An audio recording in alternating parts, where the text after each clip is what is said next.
going on? I'm Nando. And I'm DJ. And I am Diggins. And this is Mostly Nitpicking, a podcast where every week we pick apart a piece of pop culture by looking exclusively at the details. Woo! Woohoo! Yeah. That sounds like the beginning of that song Shake Your Tail Feather from Bad Boys 2 with Nelly and Diddy and Murphy Lee. Oh my god, it does. Yeah. I mean, obviously that's from does. something else, but that's the... Oh, yeah. Yeah. I was just trying to simulate looking at Timothy Chalamet. Mm-hmm. Also makes sense. I'm surprised none of you used the voice, because that is that comes up a couple times in this. I wouldn't know how to sound effect my voice to be like, I'm mouthing words like, and I'm DJ, and I'm DJ. Yeah, it's like, I don't know how to do it either, but it's like scary voice. I don't know. Give me the water. I guess you have to like become a, secret religion man or whatever this is. I don't know. We'll talk about it. And be a guy. Yeah, You just have to become the Kwisatz Haderach. exactly. We're going to use a lot of those words. Is that the same as the, I heard it so many times, you think I know it. The Lisan al-Gaib. Thank you, Lisan al-Gaib. Yeah. No, DJ. The Lisan al-Gaib is a fake prophecy seeded by the Bene Gesserit thousands of years ago, although twisted somewhat by local customs and somewhat unfamiliar to them now.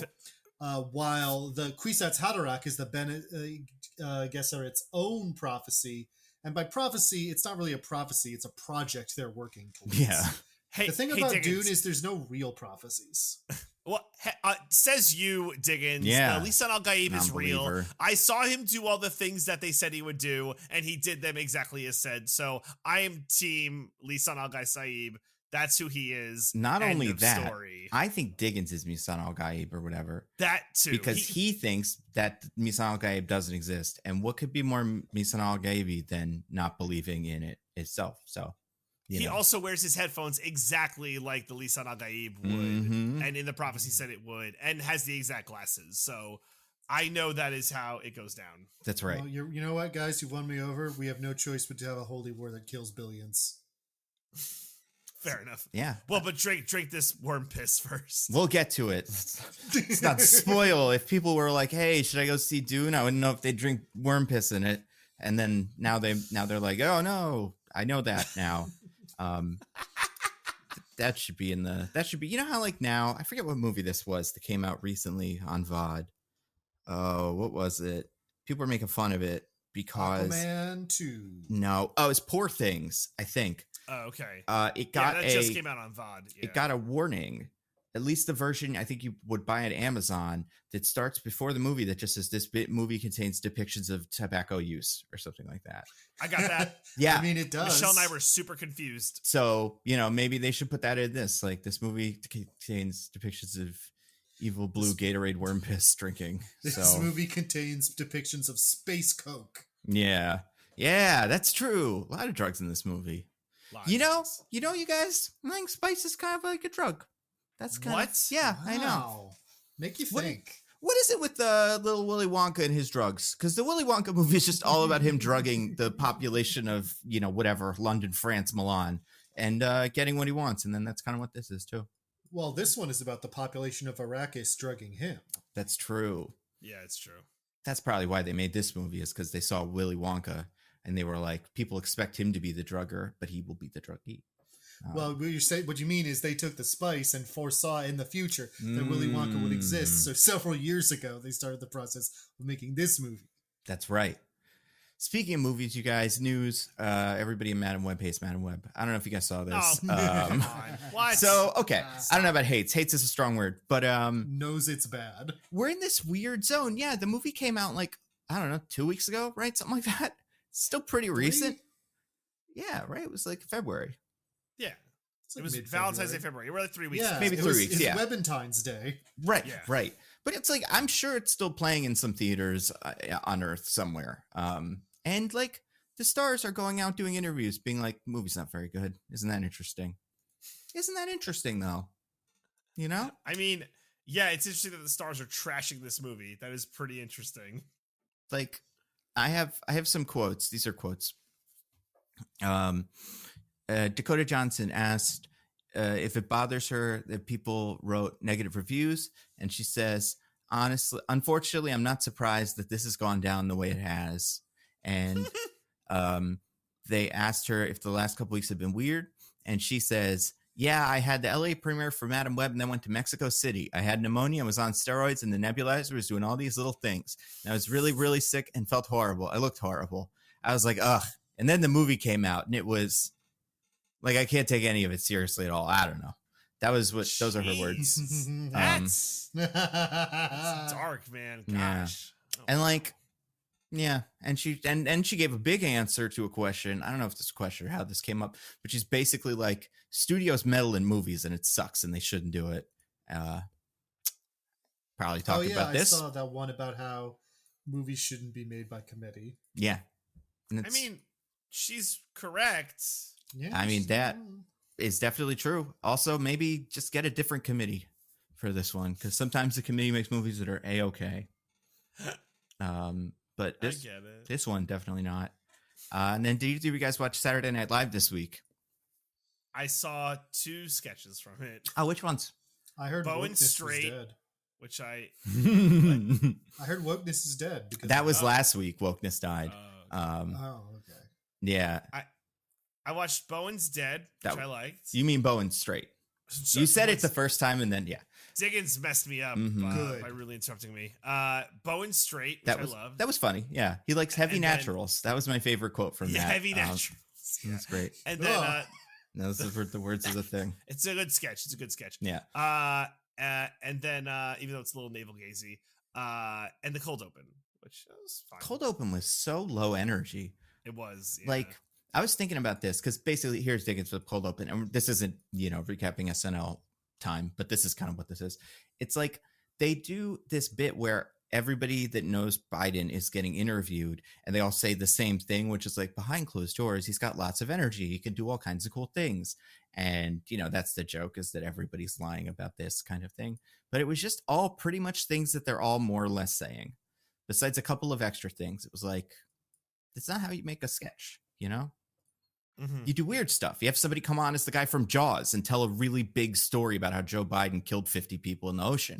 And it's like, you didn't do that, but it's like, that's what's funny about it. I don't know. But Sydney Sweeney was the host this week, and she had a joke in her monologue that was, you guys probably know me from, what are the shows she's on? Euphoria and that dumb rom-com that I watched. What's that called? Never Us or something. Anyone But You. Anyone But You. Yeah, that's it. You probably know me from those things. Probably not Madam Web, though. And it's like, the movie's still out. Come on. Pretend. Yeah, right. I don't know. It's a little weird. I don't disagree with her, though. Probably most people don't know her from that. If I were her, I would hope not. Yeah. It would be better for her career if she got less play for that stupid movie. I would say the one sketch she was good in that was good, because I think there were a lot of sketches she was fine in, but the sketches just weren't that strong. The Airbnb design commercial was kind of funny. I don't think she was amazing, but just this idea of these couple of really avant-garde designers that go to every Airbnb house and put up a sign that says house and stuff, and all that kitschy garbage that's at every Airbnb. It was kind of funny. Live, laugh, love. Yeah. Yeah. Although honestly, I didn't. Shane Gillis it's insane that they had him on. I thought his episode was okay. I thought some of the things he was saying were those sketches were kind of funny. I don't know. I get why they had him on. His monologue was fine. Honestly, I'll say it. I thought the monologue was kind of funny. Yeah. I didn't hate it. I love watching because a comedian Wokeness bomb. is dead now. Mm-hmm. But his monologue wasn't a wokeness is dead monologue though. It had a couple of things that were his shtick, which is him talking about his relative with Down syndrome. Is he does that in a lot of his specials. Because I went back and watched some of them before this happened, before he was hosting. Because I was like, what is his deal? What's his comedy like? So that's in most of his specials, and I could see people, I don't know, getting somewhat offended by it, but it was more just that the crowd wasn't reacting incredibly well to him. And after the first joke, he was like, all right, I guess I'm bombing. You guys hate me. And that gave a very strange energy to the whole thing, but it was kind of fun. That was weird. But yeah, the betting app commercial, I think, was pretty funny that he did, where you bet on your friend who's a degenerate gambler and Yes, stuff. that was good. That was good. And the vacation That's like church. weirdly relatable. Exactly. Yeah, I was like, that is a You're a good. degenerate gambler, so you Yeah. know. Yeah. I'm that friend everyone has who like, listen, you guys give me an Oscar category right now. I'll tell you who the favorite is and like what the odds are, like roughly speaking. All right, let's do it. I mean, Best Picture is probably Oppenheimer, right? It's Oppenheimer by like a crazy amount. I think it's like 10-1 the other way, like minus 1,000. Right. Like it's best insane. best live action short. You asshole! Come on. You said give you an Oscar category, and I did. Like a good one. I'll give you here. Oh man, Best we don't have sound editing. I don't. Okay, we could probably. That's probably Oppenheimer too, right? I feel like. Oh yeah. Oppenheimer yeah. has good sound editing. So I don't want to do this, but I want to do this. So okay, if you guys want my value picks, my Oscars value pick. Hopefully this comes out before the Oscars airs. I think that Past Lives for original screenplay at 9-1 is good value. That's like my sleeper pick. And if you were gonna like go to an offshore gambling site and do something weird, I would do Past Lives at 9-1. I think But that's you would good never do bet. that, DJ. The offshore gambling. God site? no, Right, that's that'd be wrong. crazy. But I really do think that's good value and a good play. So I would just my 2 say cents. I'm looking at these odds now, and yeah, they're all so like. They're like way too lopsided. But you're Way right. too lopsided. Anatomy of a Fall at minus 200 for original screenplay is not nearly as strong as some of the rest of these guys. Honestly, I think adapted screenplay for Barbie isn't a crazy proposition. There's just no way though, right? I Like don't there's know. no way that happens. I feel like people will want to give Barbie something. Like it'll be one of those things. I mean, Ken's gonna win, so that there's that, I guess. Or is he? Maybe. I don't know. I don't think He's gonna so. dance his little heart out. So because Robert Downey did Jr. is gonna RDJ win. Yeah, did all that's the work. true. He did all the work, and that's the thing. I like. There's nothing else like interesting, right? Because like it's all too favorite-y, and like you could take a coin toss on Best Actress if you want to. Yeah. But there's not good value there. It's either do you want like unless you think that like Annette Bening is gonna win, because I think it's like a 10-1 or something like that. Is For it? everyone's favorite movie, Naiad. Yeah. I mean, apparently it was great, but again, like it's. I think it's all about finding value. Not what You I have- hear. There's no way you could get me to watch a movie about swimming. It's It's just not going to happen. impossible, yeah. I'll barely watch a musical biopic. You telling me I have to watch a swimming biopic? No, thank you. Like, trying to remember the last movie I watched where somebody swam. I guess The only Congo, they thing- swam a little bit. The only thing worse than a musician biopic is an athlete biopic. Oh It's my true. God. Yeah. Like that scene in Dune where they were like, this is the wonderful pool. I was like, if anybody gets in that goddamn pool, I'm out of here. And they didn't. So, But good for them. fortunately, there's instead in that scene, they're saying if anybody goes in this pool, we'll execute them. Yeah. instantly. I was like, finally, a movie for the people. But I here's two that I think could be toss ups that I think we could take some bets on now, because I don't love the I don't think they're incredibly strong. You have best visual effects: Godzilla minus one, The Creator, Guardians 3, Napoleon, or Mission Impossible. I mean, it's such a crapshoot though. I feel Yeah. like you're just like throwing your money away, right? No, Like, but I'm that's the saying, like, problem. for that reason, now, which one do you think is going to win? I mean, probably Godzilla minus one, but like, did anyone see it? I guess is the problem. Yeah. Like, what cool else is gonna- people saw it. Mhm. Yeah, I know. All you cool people saw it. But are there people that aren't that plugged into Hollywood that are like, I'm pretty sure that Godzilla movie comes out next week. No, thank you. Versus The Creator at plus Creator. 125 feels insane. Yeah. It feels insane. And like Napoleon at plus 2000. I'm like, maybe they'll just pick the most Oscar movie one of the 5 of these. And that's Napoleon, even though it's apparently not very good. It's okay. Honestly, if you want to go like insane, you're like, I just got $10 that I want to turn into 250. Bet on John Williams for best original score, just to give it to the 91-year-old guy. Yeah. Like, because maybe they'll do it. They won't, but maybe they will.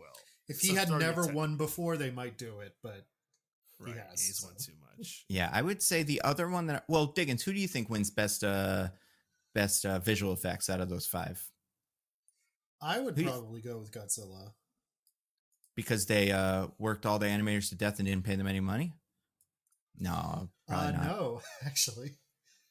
I've heard the FX like industry in Japan is very strange, but I don't know. It's not that great in Well, America either. So what are you gonna do? It's very different, and also much lower budget. Mm-hmm. But I don't know. I just feel like the effects are very impressive. First of all, so that helps a lot. And I feel like maybe because like VFX is kind of a thing that it's increasingly known that it is something that in America it is poorly compensated and poor working conditions. You kind of want to highlight something else. Be like, these guys were pretty cool this year. Am I right? That's All right, possible. guys, I figured out what to do. So all you have to do, parlay the following.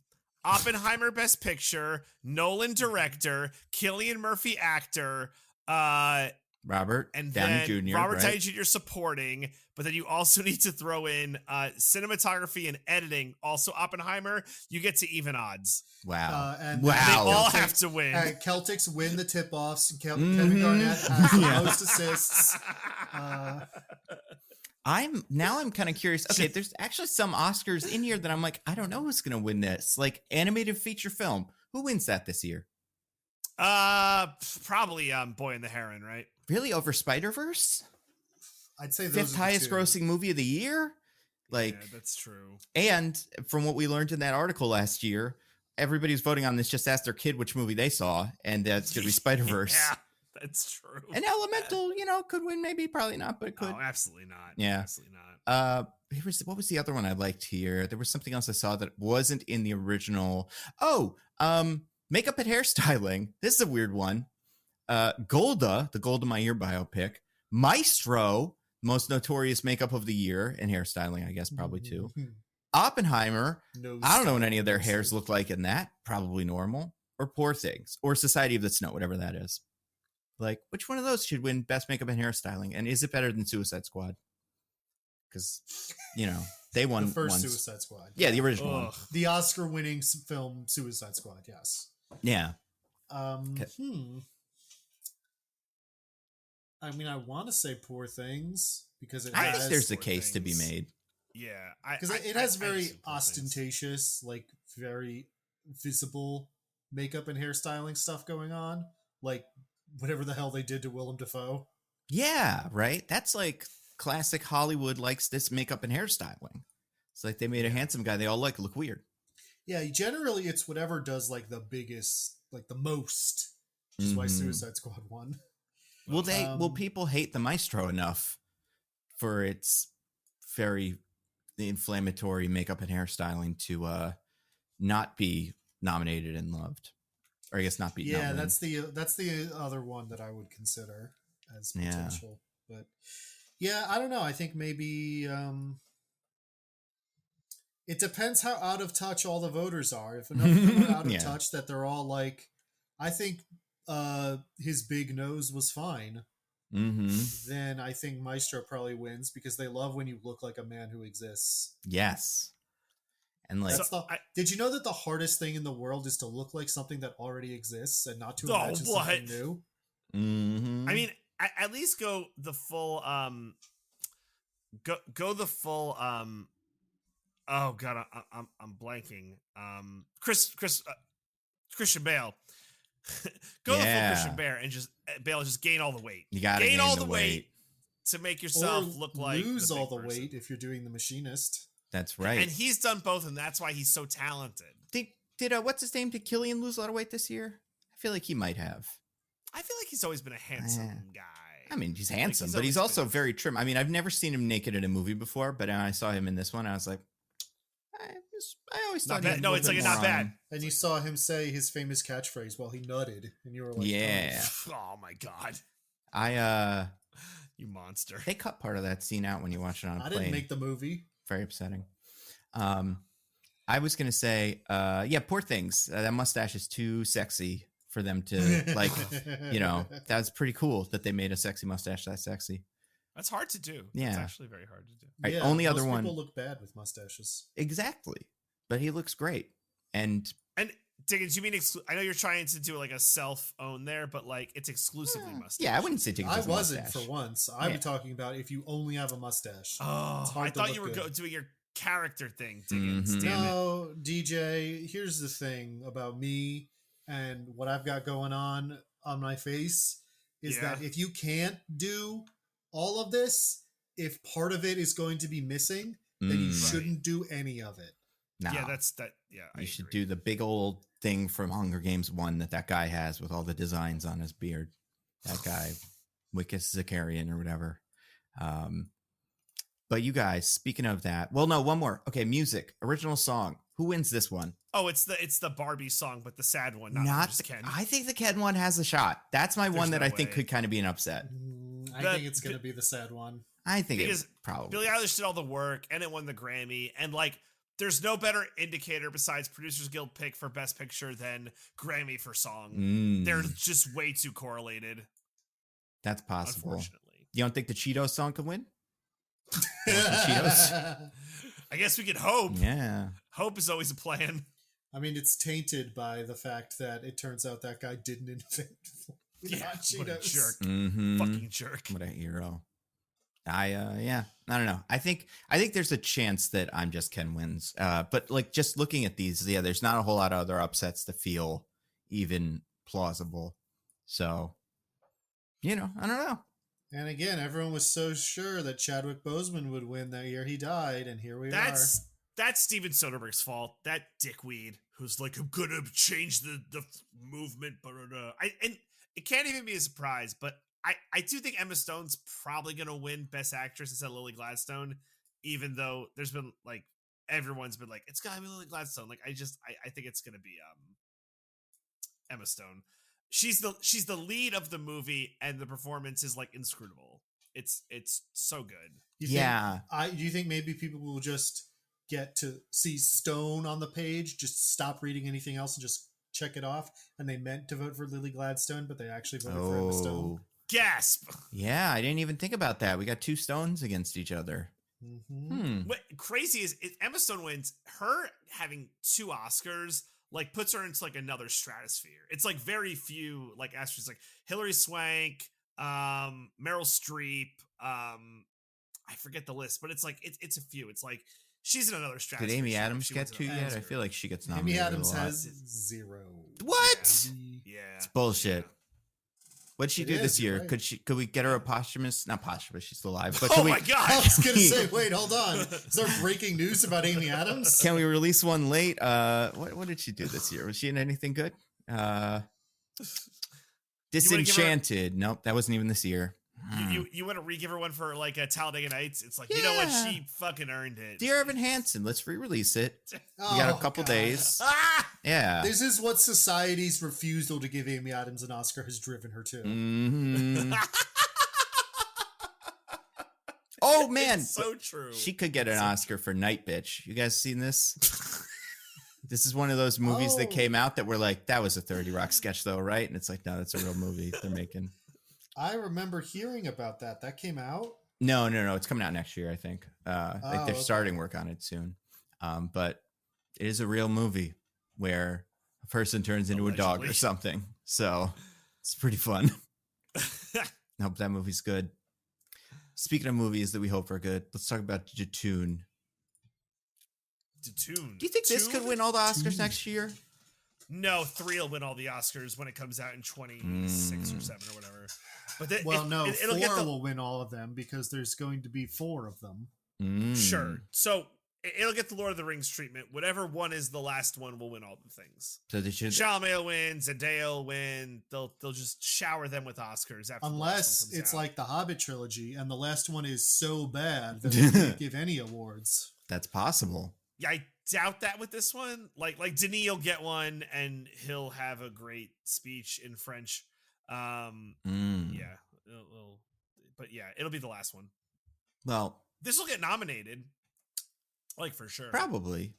Yeah, unless the problem is you come out in March. Do you f up that like you have to do some hard campaigning around Oscar season? Like remember Dune? Like that might be their only like part that they effed up. I could see him re-releasing it later in the year. Yeah, same. Yeah. Same. especially with this year being the year that a lot of movies got pushed out of. Yeah. I don't know what like the Christmas release schedule is, but yeah, I could see a November release for The this. Rock's got a movie. Oh, Red One. Yeah, but that's a Netflix movie, right? Yeah, I think. that's fair. Yeah. Lucky us. Is that the prequel to Red Notice? No, it's not. He just loves movies about the red things. Just red, whatever. You know, you pitch him a movie about the Red Sox. Oh, he's doing a remake of Reds? That's possible. What is that?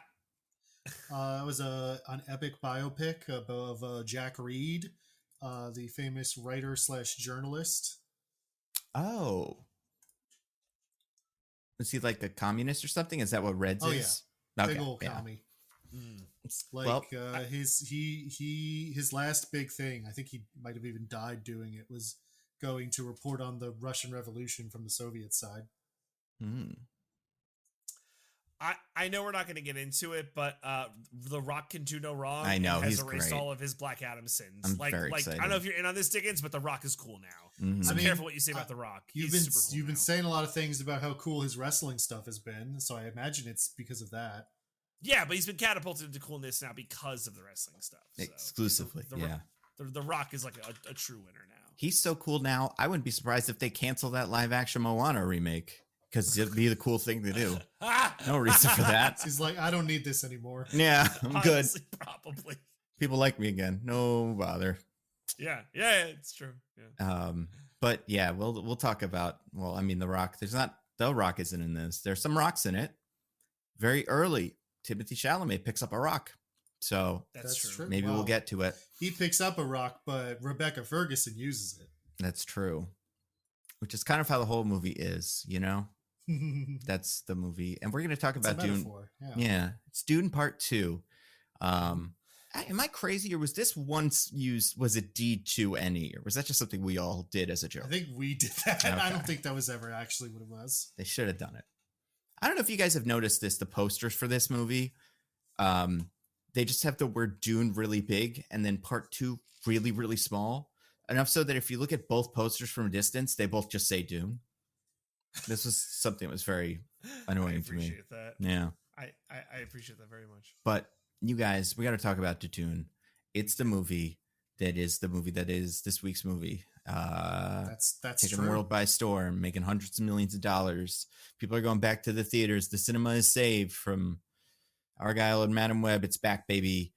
Argyle VOD right now, by the way. I don't know if you guys saw this. No, I didn't, but Yeah. not surprised. It's back, baby. So maybe now it'll become a hidden gem. You know who liked it? Kojima actually tweeted about it and was like, I liked Argyle. So it's good. You guys have to like it. I love when Kojima tweets about things, because you can tell when he doesn't like something. Yeah. Because all he says is that he watched it. Yeah, Madam Web recently was like, Madam Web. The full like if he likes something, it'll be like a super long tweet that is like, I saw Dune Part 2 the other day, an incredible world, beautiful visuals, Timothée Chalamet is God's favorite twink, just the best movie ever made. And then if he doesn't like it, it'll be saw Madam Web. Yeah, it's he loved it. And he liked this. He gave a very positive review to this as well. So, we'll definitely get to it. We won't get to it, but we'll get to some of the things he liked probably. But before that, we have to do the IMDb game. The B is for spelling bee, and the D is for Dune. Because this week I am in charge. I am the IMDb's Satarak or whatever, and I am going to, pick up the wonderful summary that we get, as everyone knows, dropped off to us by a big chicken. It brings the moon every night, and it drops off one summary on a big piece of paper at IMDb headquarters. And the people that work at IMDb headquarters have to look at the summary because it doesn't say what movie it is, so they have to kind of interpret it. That's why sometimes these are like very wrong.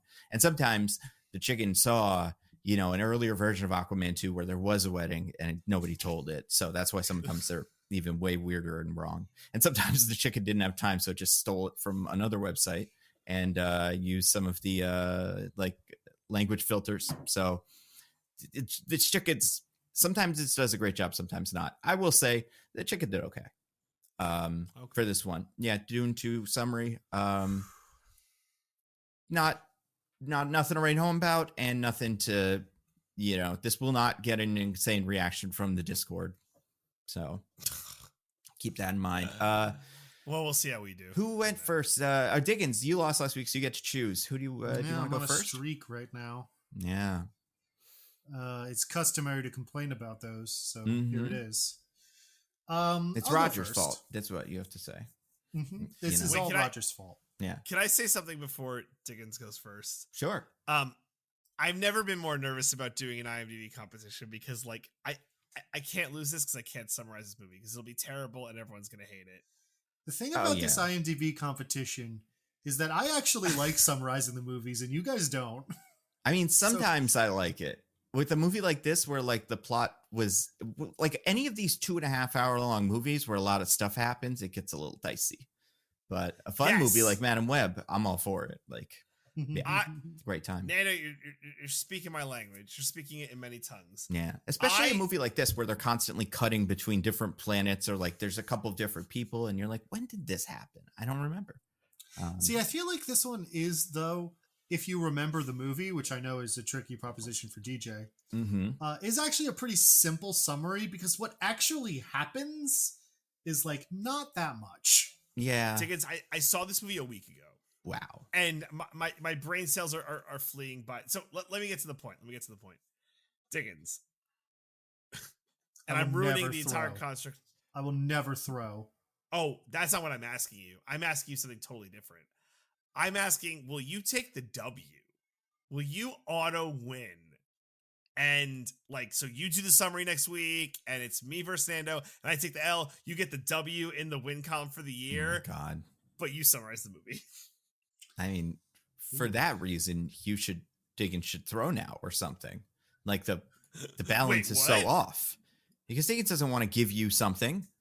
Even like this is like, it's like whether you should be Jesus of the Fremens or not. It's like, if you want it, you can't have it. You have to not want it, and then you deserve it. That's true.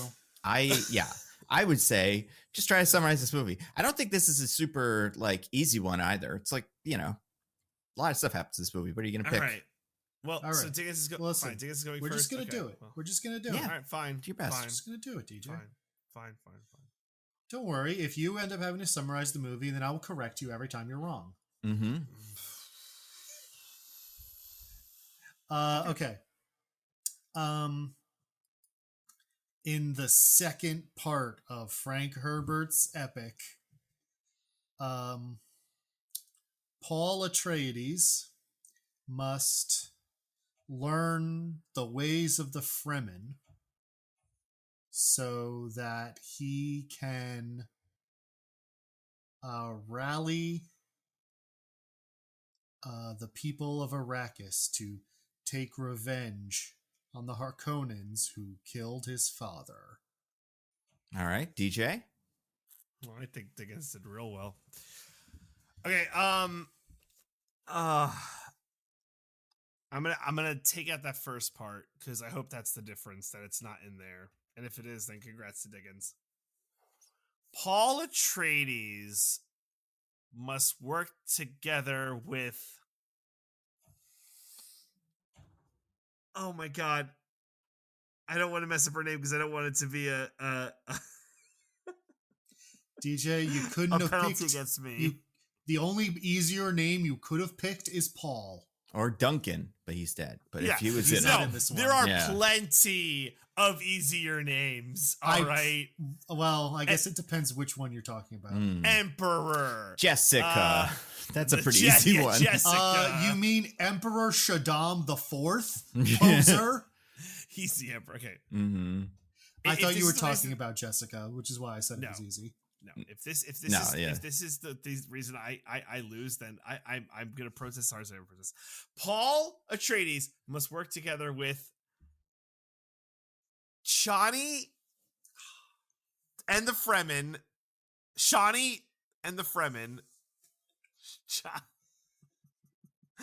To take down the Harkonnens and Emperor's evil plot to save the planet of Arrakis. Oh man, Okay, so I don't even remember. Well, DJ said two different words of her name. I think Yeah, the originally you first got it one was right, and then Yeah. you messed it up. But, Was but it really? I'm It's not Chani, even.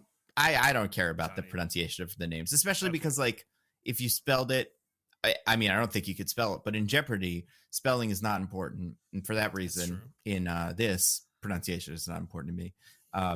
I will say DJ had a great start, but I do think it kind of fell apart at the end. I think you're Motherfucker. just probably more correct than Diggins is, but not correct enough that I'm like, I think you definitely won. I'm going to read to you and I'll explain what it was because that's we're doing something else as tiebreaker. Ugh. So it reads, Paul Atreides unites with Chani and the Fremen. So like I said, DJ, great start. While seeking revenge against the conspirators who destroyed his family. So Diggins got a lot of that end part right. You got the revenge, you got seeking revenge against the people that destroyed his family, and DJ got all that beginning part. Now all that stuff about the book wasn't in there, so Diggins didn't get that. But I still think I don't think it's a runaway yet. So I have a tiebreaker. One But that Dickens is going to win every tiebreaker because he knows the book. no, this is one that will be fair to both sides. I am me like Kirsten, my Kirsten Cinema, my mentor. She taught me about politics and wine. She is remember that she got an internship at a wine company while she was a senator. That's normal. Yeah. Maybe that's what she's Extremely gonna normal. do. You know, maybe she'll be like a fancy sommelier. Either way, like her, I have picked a tiebreaker that A, I think is fair to both of you. B, okay. I think is interesting because I'm like, huh. So I don't think we can do this with every movie, but I think this is somewhat repeatable if it works. It is especially useful in big ensemble pictures like this one. So this movie, is stars as far as the eye could see, including some stars to like, cameos of stars and stuff, which, including one star cameo who didn't even make it to the movie. Yeah, that's true, which is funny. And I hope, I know they say he's not going to be in it, and like they're not going to release deleted scenes, but I'd at least like to know what he did. Like, do we know what we think he was based on just him? Nope. If he was the leader in it? We have no idea. Like the leader from Hulk? Oh, possibly. Yeah. Probably, yeah. But either way, lots and lots of stars. And like I said, one of them is kind of a spoiler, but I don't even care at this point. So she went to the premiere. And they all have silly future names except for Jessica and Paul, at least in this one. I would say, what's Oscar Isaac's name in these? Leto, yeah, Atreides. That's not a real name. So yeah, but I wanted Jared would like a word with you. Exactly. And what I want to do is, because there are all these stars and they have all these silly names in this movie, Diggins is usually good at remembering what their names were in this movie. What I want to do is I want to have you go one by one and pick one of the stars in this movie and give me the name of their character in a different movie. Any movie, doesn't matter which one, but just tell me in this movie they were named this. Now, there's two caveats here. One, once a cinematic universe has been touched, it cannot be touched again. So these cannot all be like their names in Marvel or whatever. Two, if their name is the title of the movie, it is void. You cannot use it. So no Wonkas and stuff like that. But just go back and forth. Pick a guy that's in this movie and tell me the name of at least one character they played. It doesn't have to be full name. If the movie doesn't emphasize it, like some characters, if you look at the IMDb page, they'll say their full name, but it's like that, and nobody called them out in the movie. Yeah, we'll see how it goes. Diggins, would you like to go first? Sure. I'm going to start by knocking out an easy one that DJ definitely knows. Okay. And say that Dave Bautista was Drax the Destroyer. That's true. He was Drax the Destroyer. And we can't use cinematic. Can I use any more Marvel Cinematic Universe characters? DJ, would you like to try someone else? I do. There's some people in here with some pretty famous characters that I think. I know, but I'm just like so bad at this. I don't. This is the first time we've done it. I'm learning now, but how off am I allowed to be? In what way? It's up to me, I guess. So if you got the spirit of it, I guess that counts. But if you totally whiff it, then no. I don't know. Because I don't want to okay. Do they have to be movies? No, they don't. That's another thing I was going to say. Movies or television counts as well. Anything like that. If you can think of a play, I'll count that as well. But something on their IMDb page is what I'm looking for, basically. I can't go out in one round. Does that help? Not allowed. I figured when you said that, you had someone in mind or something, but just any movie any of these people have been in. If I literally said the one thing that you had locked and ready to go, that'll be really funny. I mean, like, and I think no, okay. So ready. So my first one was Josh Brolin, Thanos. Right. Yeah. There's a couple of Marvel okay, Cinematic Universe people in this movie because it's a movie that was made now. So now I'm but now I'm locked on Josh Brolin. Like I just no, you don't have to pick Josh Brolin, but if you want to, no, you like can. in my head I am. Like I can't okay. leave it. Like I'm now locked into Josh. I Brolin. actually had another one for Josh Brolin ready to go. He's been in plenty of movies. He's got a very big career full of things. I would say there's at least one character in here whose name you 100% know. There's probably a couple others that you'll think maybe he knows that if he's seen that movie. But so I have one for Josh Brolin, but I'm my confidence is 50-50, and it'll be really funny if I'm wrong, but I think this is right. Okay. Was Josh Brolin Jonah Hex? Josh Brolin was Jonah Hex, but Jonah Hex is the name of the movie, so that doesn't count. Oh my god! That was the only other rule. I want to let him go again because this is the first time we've ever done this game. Yeah, you can go again. Try someone besides Josh Brolin. There's other actors here. There's a lot of actors in this movie. So many. And they've all done lots of movies. Yeah, don't look in the sky. All the stars are here. No, yeah. And there's plenty of them that we have done on the show. Like, plenty of them that... I mean, like, Rebecca Ferguson is in Mission Impossible movies that aren't the most recent Mission Impossible movies. She's also in the most recent Mission Impossible movies. in the most recent one, yeah. In all those. Is she really? Yeah. Yeah, oh, dude. yeah, she is. Jesus Christ. She's very, like, but, very present in those. Gotta give us that name there. Yeah, and like she's one where I'd take the last name by itself. You know, if you had you it. take the first name by itself. I think I know the first. I mean, name. maybe if you know it. Do you know it? Is it Elsa? No, it's not. It's Ilsa. So what? Listen, if you had said Ilsa, I would have counted it. But if you're just giving me the first name, that is not enough. Elsa Faust. Elsa Faust. Diggins, do you have any others you want to throw out there just to really dunk on DJ? So much. I was gonna do. What, do I get another chance to? Elsa Faust, but sure. Let me spin up another one real quick. Yeah. Now it doesn't have to be in a franchise film, right? No. The name of a character in a film they were in. Yeah. All right. Cool. Oh God, I don't know the names of the Little Women girls. Do you not? Oh, that was one that I was like, Diggins probably. Like, I don't know. Little Women. They're the Little Women. How do you not know all their names? I don't know the name of Timothy Chalamet's character in Call Me by Your Name. Oh, like Timothy Chalamet is Kyle, the shitty boyfriend in Lady Bird. That's right. He is Kyle Schneibel, I think it's his. I don't know how that's pronounced, but yeah. I would like to protest this game on I don't remember characters' names. I have character name blindness. You do, though. They named their names in Dune. All right. I remember them in other movies. Like I protest this tiebreaker. I mean, you're welcome to try. It heavily. DJ, do you remember what Javier Bardem's character's named in the James Bond movie he's in? I don't even remember which James Bond movie he's in. Do you remember what he's named in the Little Mermaid movie he's in? I didn't see it. Do you want to take a guess? It's not Ariel. He plays another character. Javier Bardem. He plays a big old guy. Flounder. He wasn't Sebastian. I wish he was fucking Flounder. That would be so good. Oh my god. He'd bumping his little head out of the water. Was he Triton? Yeah, he was King Triton. Awesome. Yeah. But didn't even see it.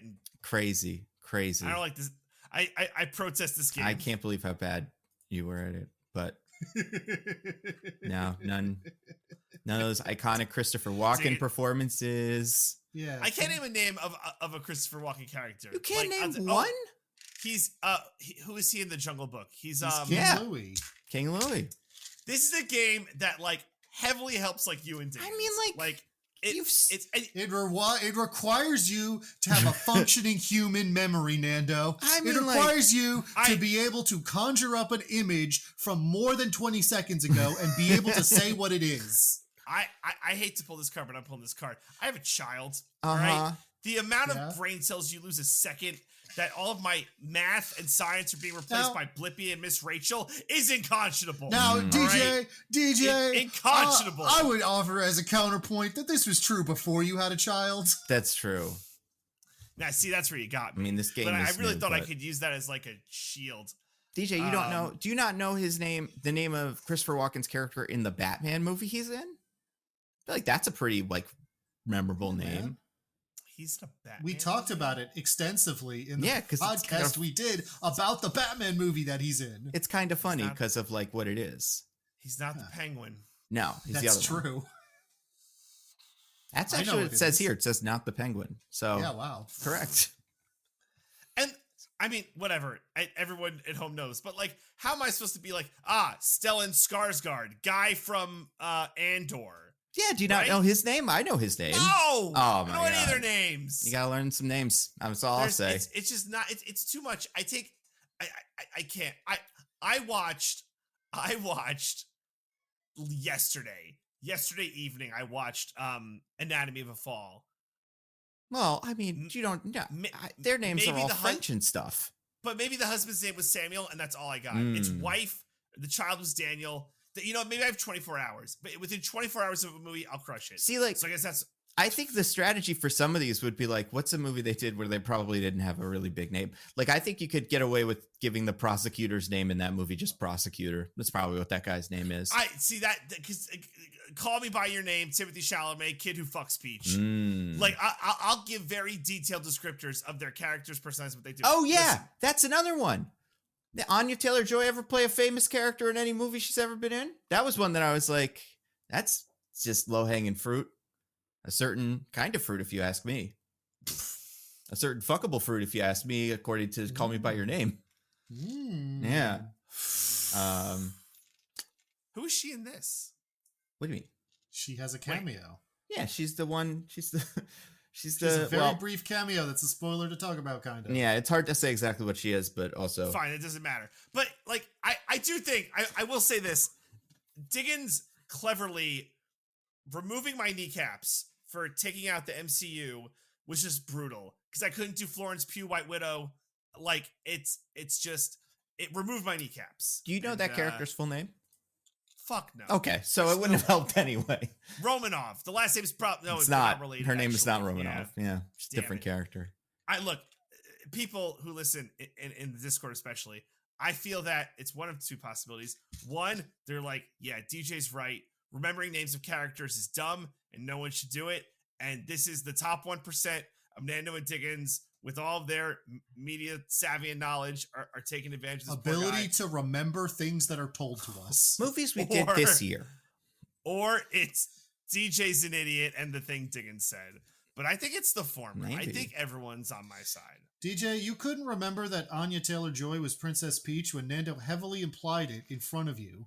You No, I remember. He said Peach. You- I got that. I don't remember who she was in like this movie. Okay. If Yeah. anything. what about? That's what I would have got taken it. Magic for her as well because those X-Men movies don't That's fully true. sync up. I didn't Not know to she you. was an option. I also, at this point, would take Cable for Josh Brolin because he has not synced up yet outside of the trailers. That's like true. they also. don't fully count. I mean, look, the story is I'm gonna have to summarize this movie, and you know what? Yeah. Diggins can't interrupt me when I summarize the movie, I mean, even if I get facts it's up to you. terribly wrong. If he interrupts me, he has to do it. You're welcome to try. But No, no. I'm gonna summarize it, and you got and Nando, you can interrupt. Diggins can't. And if I okay. get a fact wrong, I get a fact wrong, Okay. and we're just all gonna have to sit. I'm going to be taking notes then. All right. That's fine. That's totally fine. That's fine. You know what's interesting? I was looking at Yeah. this. A couple of these guys are in Boy and the Heron. I didn't know Batista was in it, but he In is. like Yeah. the English, He's like, the sub he's the Yeah. parakeet Dub. king. dub. And then so is what's her name? Florence Pugh has a role in that as well. His character named Kiriko. I haven't seen it yet, but look at that.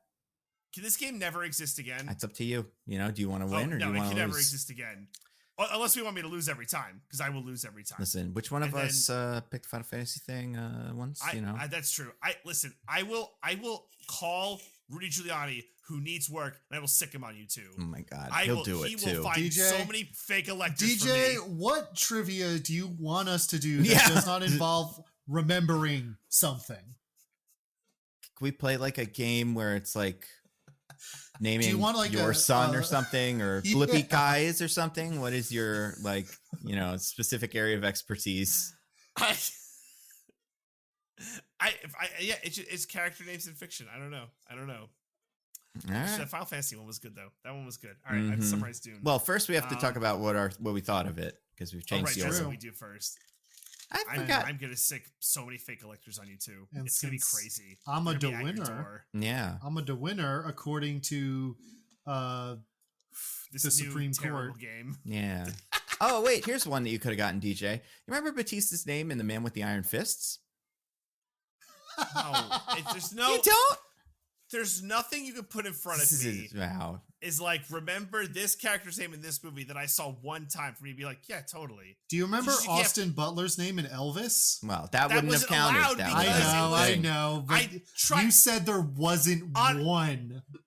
the fact that I was able to be like, I think Josh Brolin's Jonah Hex, and that didn't count is like, I got nothing for you then. I really because thought I was able to dig back into like, I liked Jonah Hex when I saw it in high school. I thought the wind up for that was Cable, and I was very happy to be like, yes, Cable counts. But it wasn't. It's okay. Not everybody wins it's not every game. okay. Honestly, Again- I would have taken George Bush for W. I was going to be that accepting of stuff for him. Yeah, there's just no way. There's gonna be so many fake collectors at your guys' doorstep. You guys aren't gonna know what to do. Remember he was I in know where both you Hollow live. Man? That movie was fun. Who was he in Hollow Man? Matthew Kensington. I don't remember who that was, but he was there.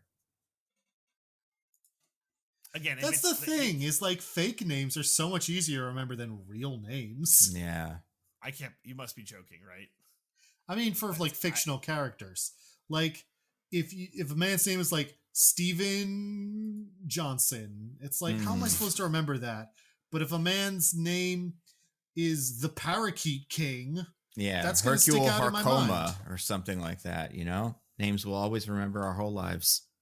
Listen, we can continue to do this game, and I will continue to lose it. That's fine. If that's what everyone wants, then that's fine. I will poorly summarize movies all day. All day. It's up to the people, and the people is me because I'm the one who picked it. But maybe in the future, different people. I assume that because some people don't like that the tiebreaker is too long. I assume arguing about the tiebreaker is worse. Oh, definitely. That's my guess. I mean, it's worse for who? Then I For enjoy them, it. Then I enjoy but not for us. Then I enjoy it. Yeah, I think the worse our content is, the better. That's in true. my opinion. I think the more navel gazy it is, the better. Like the Also true. less it appeals to people that are just like listening for the first time. As a reminder, check out Nando v Movies, the Nando Cut, Yeah. and Roses and Rejections. Oh, that's right. Wherever I- you Very find all important. of those things. I hope to continue to drive the quality of our content into the ground until everybody stops listening. That's a good plan. Mhm. I like that. But Well, you anyway, can start by giving your wrong opinion about Dune, I guess. yeah, Diggins, what did you think of this movie? Tune, tune, Mm. tune, Yeah. tune, tune, tune, tune, tune, tune, tune, tune. Denis Villeneuve is back, baby, and he brought all his good friends. Timmy Chalamet, God's favorite twink. Zendaya, she's going to be in that threesome movie. Yeah. Can't wait. Rebecca Ferguson, she can't wink, apparently. Apparently not. Everybody's back. Everybody's here, as the Super Smash Brothers announcer would say. And they're all killing it.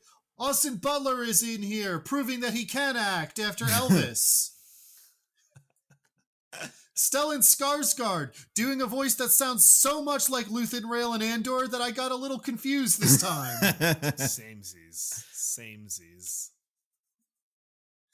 You can say the same thing about Christopher Walken being the Emperor. Yeah. He doesn't talk enough for it to be a problem. Fair. It's great. No, man, this movie's great. I was talking to some friends about this. They got into a lot of the weird stuff that the first movie doesn't.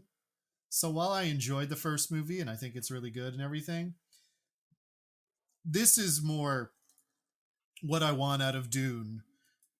People drinking the the juice out of a worm's asshole, and then having crazy psychic future visions, and their mom talking to a fetus. You know, that's what I want out of this series, and they delivered it all in me.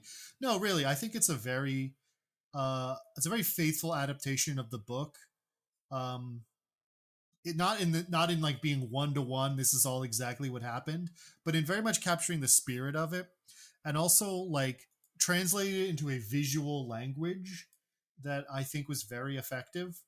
Just like the look of this movie is very distinctive, in a way that is beautiful, first of all, but also like feels cinematic, feels like a thing that could only exist on the big screen. And so I was very pleased with it.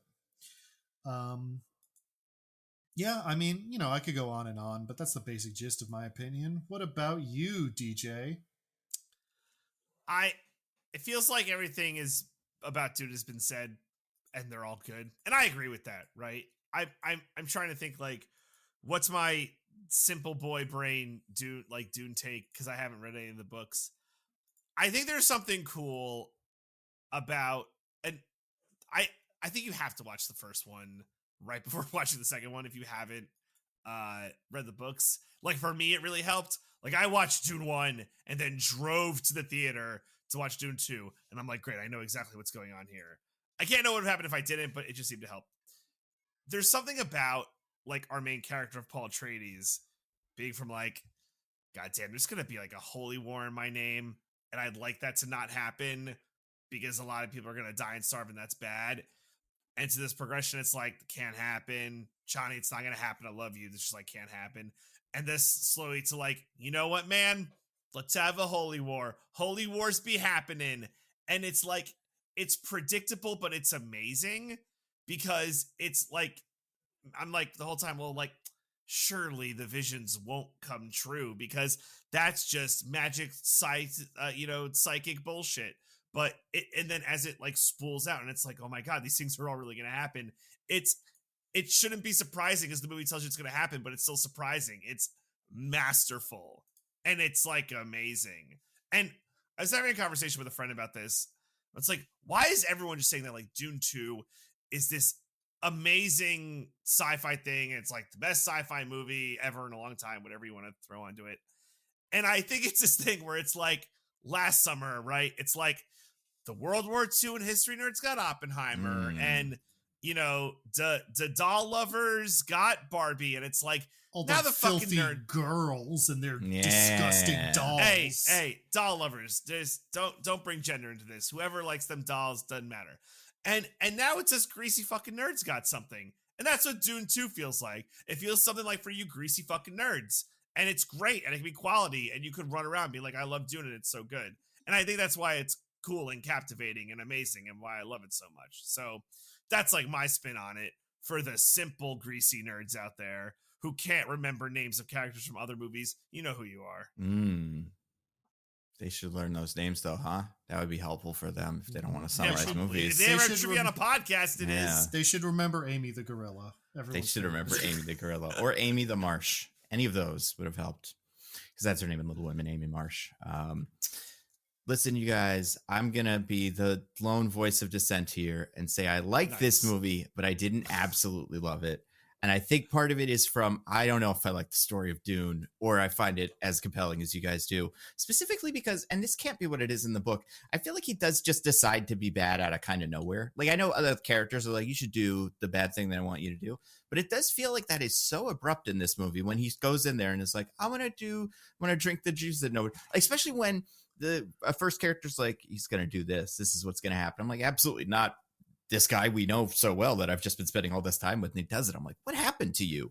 Do you hit your head on that worm or something? Anyway, the movie's good, though. It's a very big movie. It's very exciting to watch. It sounds good. It looks cool. What else is cool? I liked Timothée Chalamet enough. I don't know. I think he's fine. I think, like, it's a movie where, like, everybody that's not the main two characters, I think is doing great.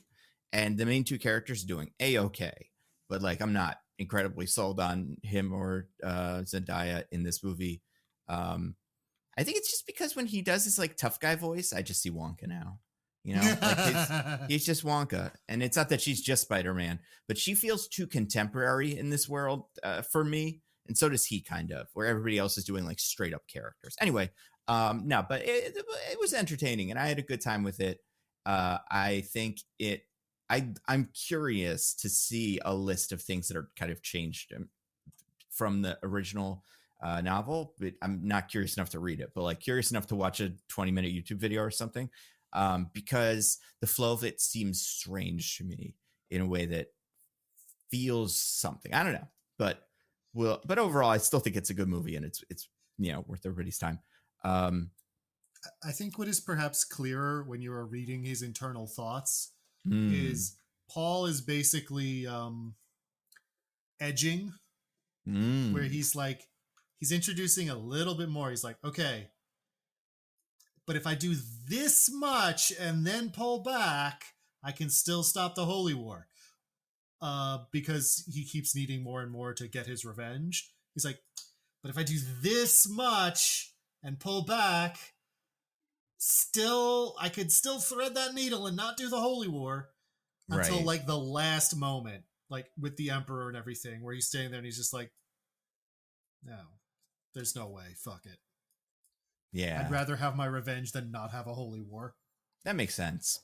I feel like for me, again, just watching the movie, and take it as you will, and maybe I'm putting too much emphasis on it, but early in the movie we see how the worm ass juice affects Jessica in like a super profound way.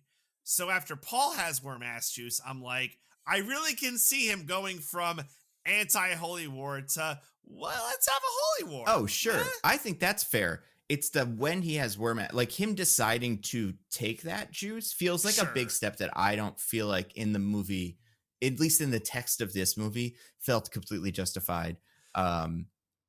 In a way that was like, but also in a way that felt like it was like, this movie's about prophecies. Everybody's been talking about him doing this. The movie's got to wrap up eventually. So it's like, he's going to do it. But I'm just like, why did he do this? So I have a question for Diggins, and this could have been like my bad read. It definitely was my bad read on this. Paul isn't like the voiced his way into drinking the worm ass juice, is he? No, he gets the voiced into doing something else earlier. I can't remember what specifically. Because I know there's one point Lady Jessica's like, Paul, you must drink the worm juice to see the ways of the Now, if you know how to do the voice, then it doesn't work very well on you because you know how it works. I see. Okay. Yeah. Okay. I think the worm that someone gets voiced to make the worm juice available to him, right? That happens. Yes. Okay. But yeah, it seems more that, like, without spoiling it in something too much, really early in the movie, Javier Bardem's like, don't go into the desert and have nightmares, and he just does that, and it completely tricks him. But I mean, that's also probably and that's the other thing about this movie. A lot of it gets related back to like, well, that's actually been their whole plan the whole time, and they've been pulling the strings, and it's like, that's fine, but I guess it feels a little bit less satisfying as this like move that he makes when now the movie's really just about them. But that is a choice the movie can make, so I don't disagree with it. Yeah, I don't know, it's interesting. But DJ, as the IMDb loser and as the name of the movie guy's loser, you get to tell us what you thought of the movie. You mean summarize it? I have to summarize. Oh, right, yeah. Summarize you get it. to summarize them. And we agree that Diggins won't interrupt, even if I'm so wrong. We did not agree to that. Diggins, like, you said that, and we'll see if Diggins agrees to it. I have no power over Diggins personally. I cannot use the voice. You should use the voice on Diggins and see if that'll work. But yeah, DJ, use the voice. Diggins, on are you me. willing? Are you willing to not interrupt for the purposes of the flow of this? Use the voice on me, DJ. Okay.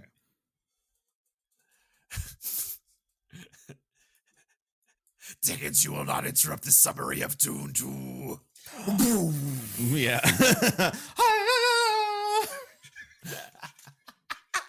Man. They didn't do as much of it as in this movie. They pulled back on the high but too much at some point. I'm with you. There's too much of that. If you watch because you watched the first movie, like that movie is chock full of them. And I was like, I remember when the first one happened in this movie, and I was like, oh right, this was the Inception Bwong sound of these movies before. So the studio watched that movie and gave Denis Villeneuve some notes, like make these sympathetic anti-colonialist freedom fighters less Arabic, please. Yeah, they really did. Hey man, sometimes the studio notes, like what's her name said, like Dakota Johnson said, it's a committee and they sometimes make weird choices. They all knew what Frank Herbert meant in his text. Mm-hmm. In the text, it's even more Arabic, DJ, I promise you. Apparently they just speak Arabic kind of a little bit. Like some of the words are just like words. It's like a little changed because of the time that it's been. But yeah, it's pretty much just straight up Arabic that the French speak. Which I think is fascinating. It'd be like if the elves in Lord of the Rings spoke like French. And it's like, I think he's trying to say something pretty specific about the French people in whatever time this is. And then they just took that out. I was like, we'll make them speak a made-up language. A desert planet? No. Mm-hmm. Okay. All right. You can interrupt as much as you want. Okay. It's Dune. So Timothée Chalamet is befriended the Fremen, but not all these Fremen are on board. They're like, yeah, you killed that guy in combat last movie, but how do we trust you? You're an outsider. So Timothée Chalamet must prove himself to the Fremen that he could be one with the desert. And some of them think he's their messiah, the Lisan al-Gaib. Their Dune messiah. The one that'll like save them. And there's some consternation, right? Because Chani, Zendaya's character, is like, that thing is bullshit. And even Paul's like, I think this thing's bullshit. But he's got those cult followers who are like, listen, he's going to say it's bullshit, but we all know it's real. Mm-hmm. We're all in the club. This is like an overarching conflict throughout the movie. Specifically, the coolest guy ever says that. I think if any other character said that, it'd be like, this is going to work. But he says it and you're like, yeah, maybe he is. I don't know. Yeah, I was believing. Yeah. Man, it sucks. I saw this movie a week ago. So a lot of the beginning part of the movie is that. Meanwhile, they're allowed into the Fremen's like siege, or like their like city area, because I said so. And we see a lot of different stuff. Details of which kind of matter and don't matter. We see a big pool, which is all of the water of the people who've died. And that's cool. It's like a ceremonial pool. Isn't that cool? A lot of water sucking in this movie. On all ends. Like a lot of people sucked bone dry. Yeah. God damn it. Yeah. So that happens. And then another thing that happens, and this is kind of really important. The revenant mother of the Fremen, or like this group of Fremen, because they're split. There's like a north group and a south group.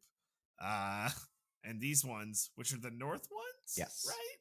Great. Their reverend mother's dying. And Javier Bardem is like, hey, Lady Jessica, you're one of the Bene Gesserit. You're going to be our new reverend mother, or we're going to fucking kill you. And she's like, well, thanks for the offer, you dick. I guess I say yes. Also, she's pregnant. We knew that last movie, but she is pregnant. So, just as a reminder, it was good to watch the first movie. So to become the revenant mother, she has to like drink worm ass juice, which we figure out how that is later. But essentially they take a teeny baby worm and they drown it in water, and then they suck this blue goo out of it. It's pretty metal. So she has to drink this and absorb all the memories of the revenant mother, and then she'll be the new revenant mother. And she does this, and they are all of the lady Fremen are upset after because she was pregnant, and that's bad that she did this while pregnant. Now, I will say, I don't know why this was problematic. Yeah. Like, it doesn't seem to have killed the baby. Will it give the baby superpowers? Did you guys ask her? Seems like she would have told you. Like, I mean, obviously she's working all the sides and has all the angles and stuff, but also it's like, we knew she was pregnant, and I don't know. It doesn't seem like it would be a big secret. So, oh my gosh, Dickens, what happens next in the movie? No, DJ, you used the voice on me. Mm. I I can't just do used the anything. voice again. No, I just used the voice I mean, again. listen, You this shot- probably hit my- isn't when it happens, but I feel like at some point we check back in with the bad guys, right? Like they're Oh you yeah, get some of that stuff. yeah. The Harkonnens are there. I mean, they don't send Fade Rafa after him yet. No, that doesn't happen in the very beginning of the No. movie. Well, That'd be awesome. Honestly, that might make him a little bit better in the movie. If he was there the whole time, or at least around. But I don't know, whatever. Austin Butler was too busy doing whatever it is he does. That Elvis 2, that movie where he's in a plane or Movie. something. I don't know. Well, because we're going to a bunch of places. Let's talk about the Emperor. The Emperor's Christopher Walken, and he is, I don't know, like basically upset about what's going on Arrakis, because I guess he knows that like all of House Atreides like hasn't been wiped out, right? Like he knows that. He does not know that. The Bene Gesserit But he's seem like, we to gotta know kill that. Paul Atreides at some point. I mean, he's like, well, he knows there's an opposition leader that is causing the Harkonnens a lot of trouble, but I don't think in the beginning of this story he knows that that's that guy. Okay. I think I think Stellan Skarsgård, someone tells him, or like there's rumors that it might be him, and he doesn't want to believe it. But I don't think, Christopher Walken knows stuff about the coup that we didn't know before, but yeah, that's not super important. And then we meet, his daughter Florence Pugh, who has several conversations with the Bene Gesserit about like it's got to be you someday. But look, if this uprising goes right, you guys are fucked. Which is like a really interesting take. Like the Empire goes from like hero to zero, or not hero, but like good, like no problem to bad, like seemingly pretty quick.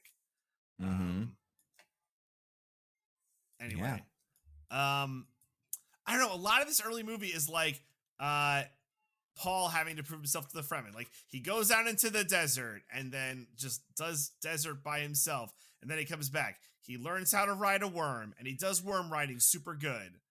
How about this important thing, right? Yeah. What's going on? What else are the Fremen doing at this time? Like, how are they impacting the bigger parts of the plot? Dickens is like flexing because he's like, DJ's like so mad he used the voice to keep me. Actually, I was making some faces about how good Timothée Chalamet is at riding the worm. A fact we learned in Call Me by Your Name.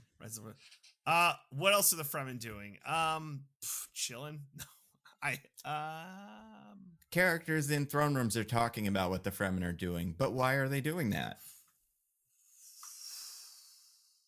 Well, there's like, right. So Paul wants to revenge on House Harkonnen, and he's kind of making this pitch to the Fremen. Like, we got to get these guys, like they've been ruining your lives. Let's get rid of them, and then you get Arrakis back, and then peace, which would never practically work, but that's the pitch, right? And you have the Paul Atreides prophecy followers, and then you have the Zendayas who are like, guys, this is bullshit. There is no prophecy. How dare you? I feel like there's a lot of that back and forth.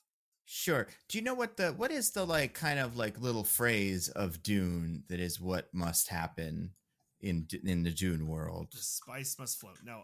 Yes, the spice must flow. Is the flow of the spice interrupted in any significant way? Little guerrilla terrorism or whatever we're calling it. Oh yeah, this is a big chunk of the next part of the movie. Yeah, so right. Paul is basically leading the Fremen on raids to like mess up the Harkonnen spice production, right? So, and he does it super well. Because like I guess they're out in deep desert, and that's like good for the Fremen because they know how to live in deep desert. And the Harkonnen's supposed to be there harvesting all that spice, and they can't do it because the Fremen are just messing stuff up, and this is bad for the Harkonnens. So, because they're doing bad, Stellan Skarsgård, Baron Harkonnen, tells Batista, whose name I do not know, hey man, you suck. You're not in charge anymore. Get out of my face. I'm putting your brother in charge. I wasn't sure about this, brother or cousin, some relative of his. Yeah, whatever, cousin. He's the Baron's nephew, right? Fade Rotha? That sounds right. I think he's the nephew. Yeah, he says nephew a bunch, actually, Yeah. now that I'm thinking about it. So he's like, I'm sending Fade Rotha in your place because you suck, and he's going to take over the spice production. And it doesn't fix things. So we're like, oh, who's Fade Rotha? So we get a scene, a very long scene, but it's fine, on planet Harkonnen, where we see Fade Rotha like murder a bunch of the remaining House Atreides guys. There's this weird thing, which I still wasn't totally sure of, where all of the guys were drugged to be bad, so they're easy kills, except one guy who wasn't drugged and wasn't an easy kill, but he was still more or less an easy kill. But Baron Harkonnen was like, ha ha ha, I didn't drug one of them, so we'll see what Fade Roth is really made of. It's like, yeah, but he didn't really, like, he was weak, probably hasn't eaten, and it's embarrassing if Fade Roth loses to this guy. It's even more embarrassing that you have to drug the other guys, so I couldn't figure out what that whole thing was about. I mean, I think that's most of it, is that he just wants to, and he like kind of plays it with Fade Rotha, like later he's like, you know, if you kill that guy and you're a hero because look at how good you were, everyone's gonna respect you now. So I think that's all of it, really. Yeah. So Jessica has to go south at some point to the other Fremen camp, and the whole time Paul's like, I can't go south because if I go south, Holy War starts, and we're not starting Holy War, so I am not going south. But Lady Jessica has to go south because she does. I don't remember why she has to, but she has to. I think it's like mother duties, right, or something, or Sure. like whatever her job is. Yeah. And also, she wants him to start a holy war, so I think she's like, "We'll go down there and get this all working." That's true. And Lady Jessica is now on the side of Holy War, as is her unborn baby is also on the side of Holy War. Yeah, babies love that shit. They're weird, you know. I mean, DJ, you had a baby kind of recently. They cause a lot of problems. It's lucky that they're not smart enough to like talk. He keeps trying to use the voice on me, and it's like super problematic. I know. He has to stop doing that. Give me more chicken nuggets. I'm like, okay, you get more chicken nuggets. I'm sorry. So she goes south, and there, the Fremen are rating so good to the point where the Emperor's like, I guess I'm going to Arrakis now, and it doesn't make any sense. He probably shouldn't. I mean, he's got to do something. They're running out of spice. The spice must flow. That's true. Yeah. So I guess he's like, I'm such a good leader that I, if I'm there, then everything will be better. Yeah, because I think at one point the Fremen because the Fremen are like interrupting spice collection, and then it's at a certain point they like bomb or destroy a spice like refinery, or you know what? Do you guys remember what this was in the movie? How this title card came up? This gave me a little bit of a chuckle. What? Spice Depot. Oh, that store you go to when you want to get spice and 2x4s and stuff. Yeah, but like I feel like when they do that, I think Baron Harkonnen says something like, "Without the 12% of our spice." That's not what he sounds like. Whatever. And that's like oh shit, now we're in real trouble. Right. Like, yeah. So the Emperor and Harkonnens. Well, I forgot this part in the middle. So Paul Atreides. Gunry comes back, right? Gunry, is that? Josh Brolin? Whatever. He's something like that. Girly. Newt Gunray, I think is Newt his name. Gunray. Yeah. Newt Gunray comes it's crossover. back. Yeah. It's like, Paul, you're alive, thank God.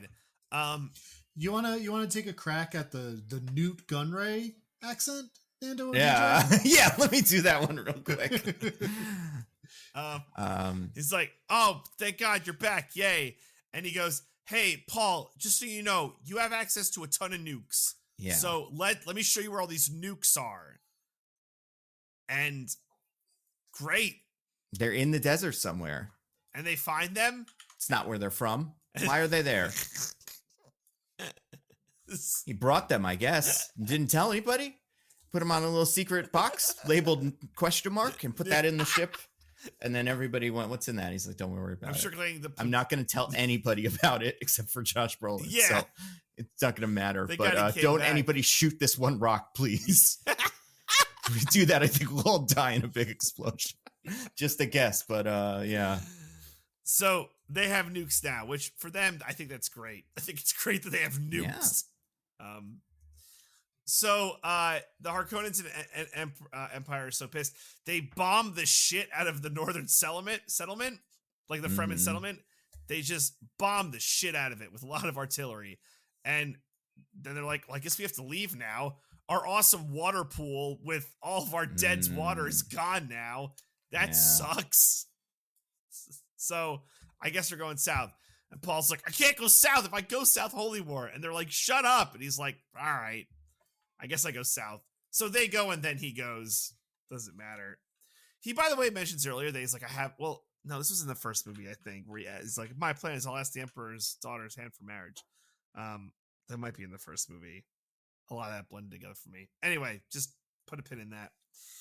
So, because Paul goes south, the things are coming to fruition. So, Lady Jessica's like, Paul, drink this worm piss right now, or I swear to God, I will spank you so bad.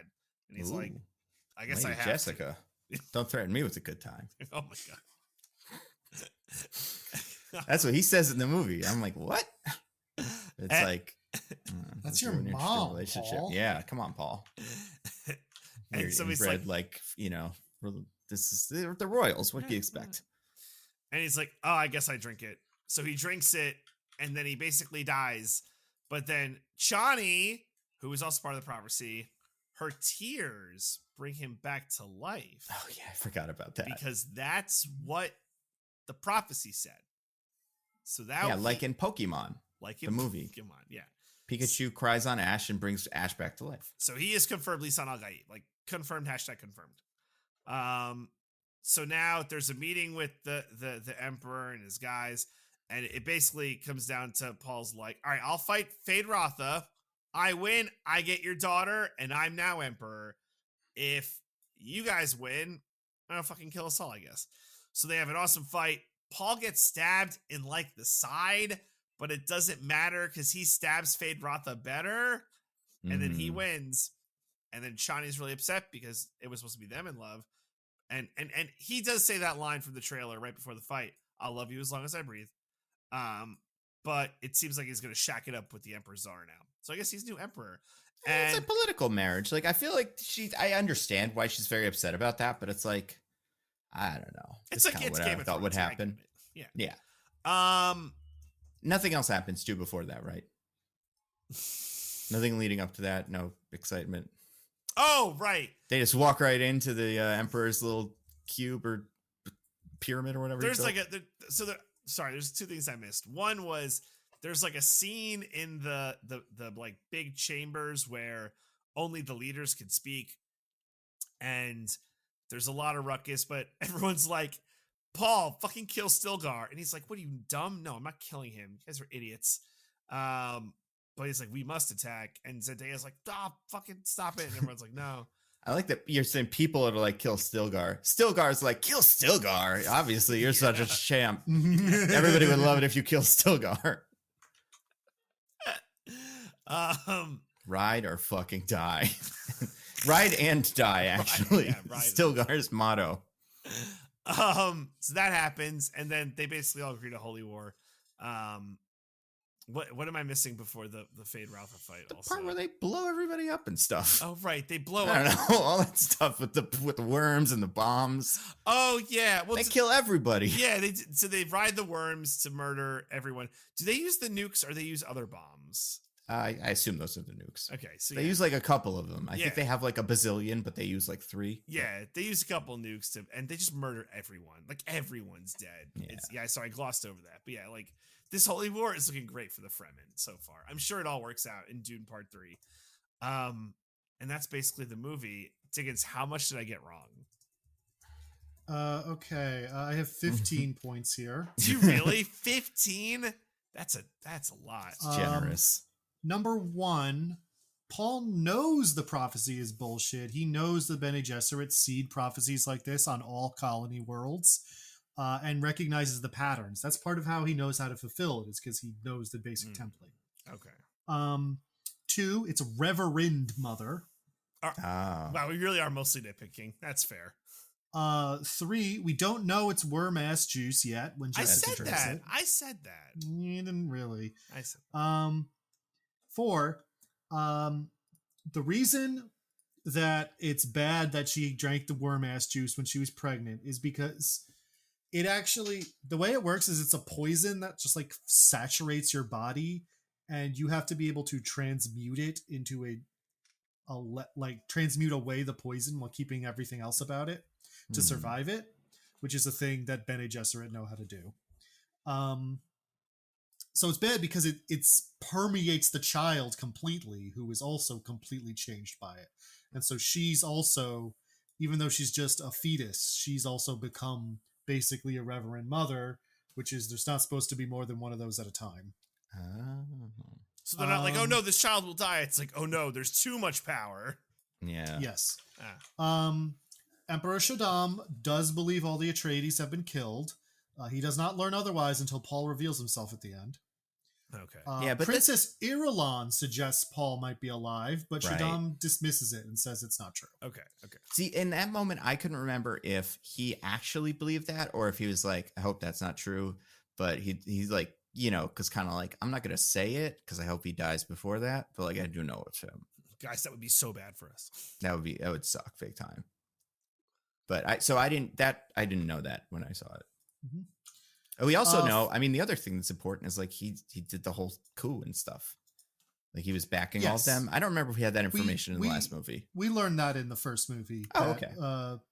Because the Sardaukar were there. Which as soon as Paul saw the Sardaukar, he was like, the Emperor was in on this whole thing. Right.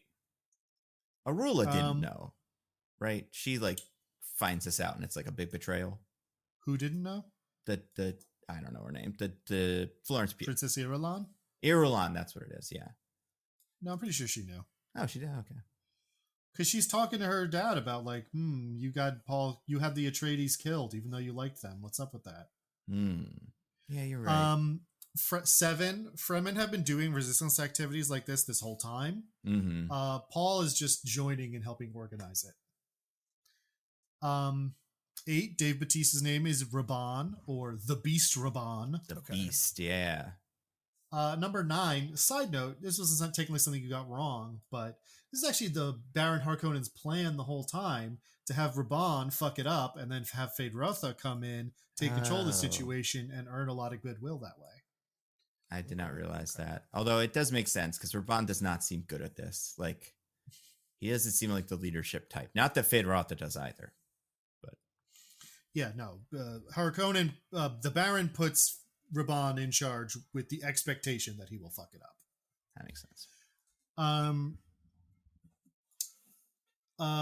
10, this is like a ritualistic thing that just happens on this planet. These like kill people who are poisoned, so it's not considered like dishonorable or unentertaining.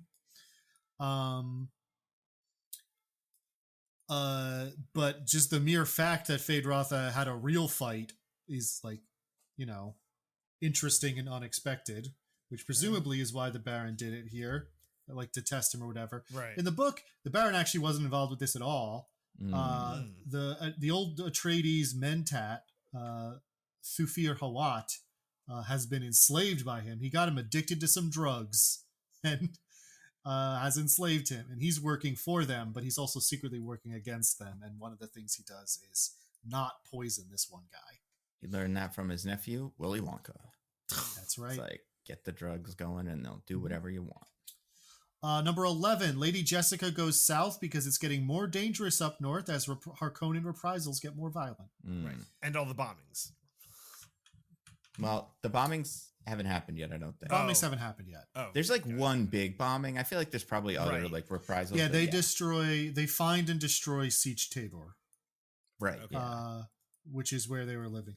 Fun fact, in the book, the time period here is much longer. Paul and Chani have a son, and he dies when Siege Tabor is destroyed. Jesus. Josh Brolin's name is Gurney Halleck. Mm-hmm. Newt Gunray. Newt Gunray, yeah.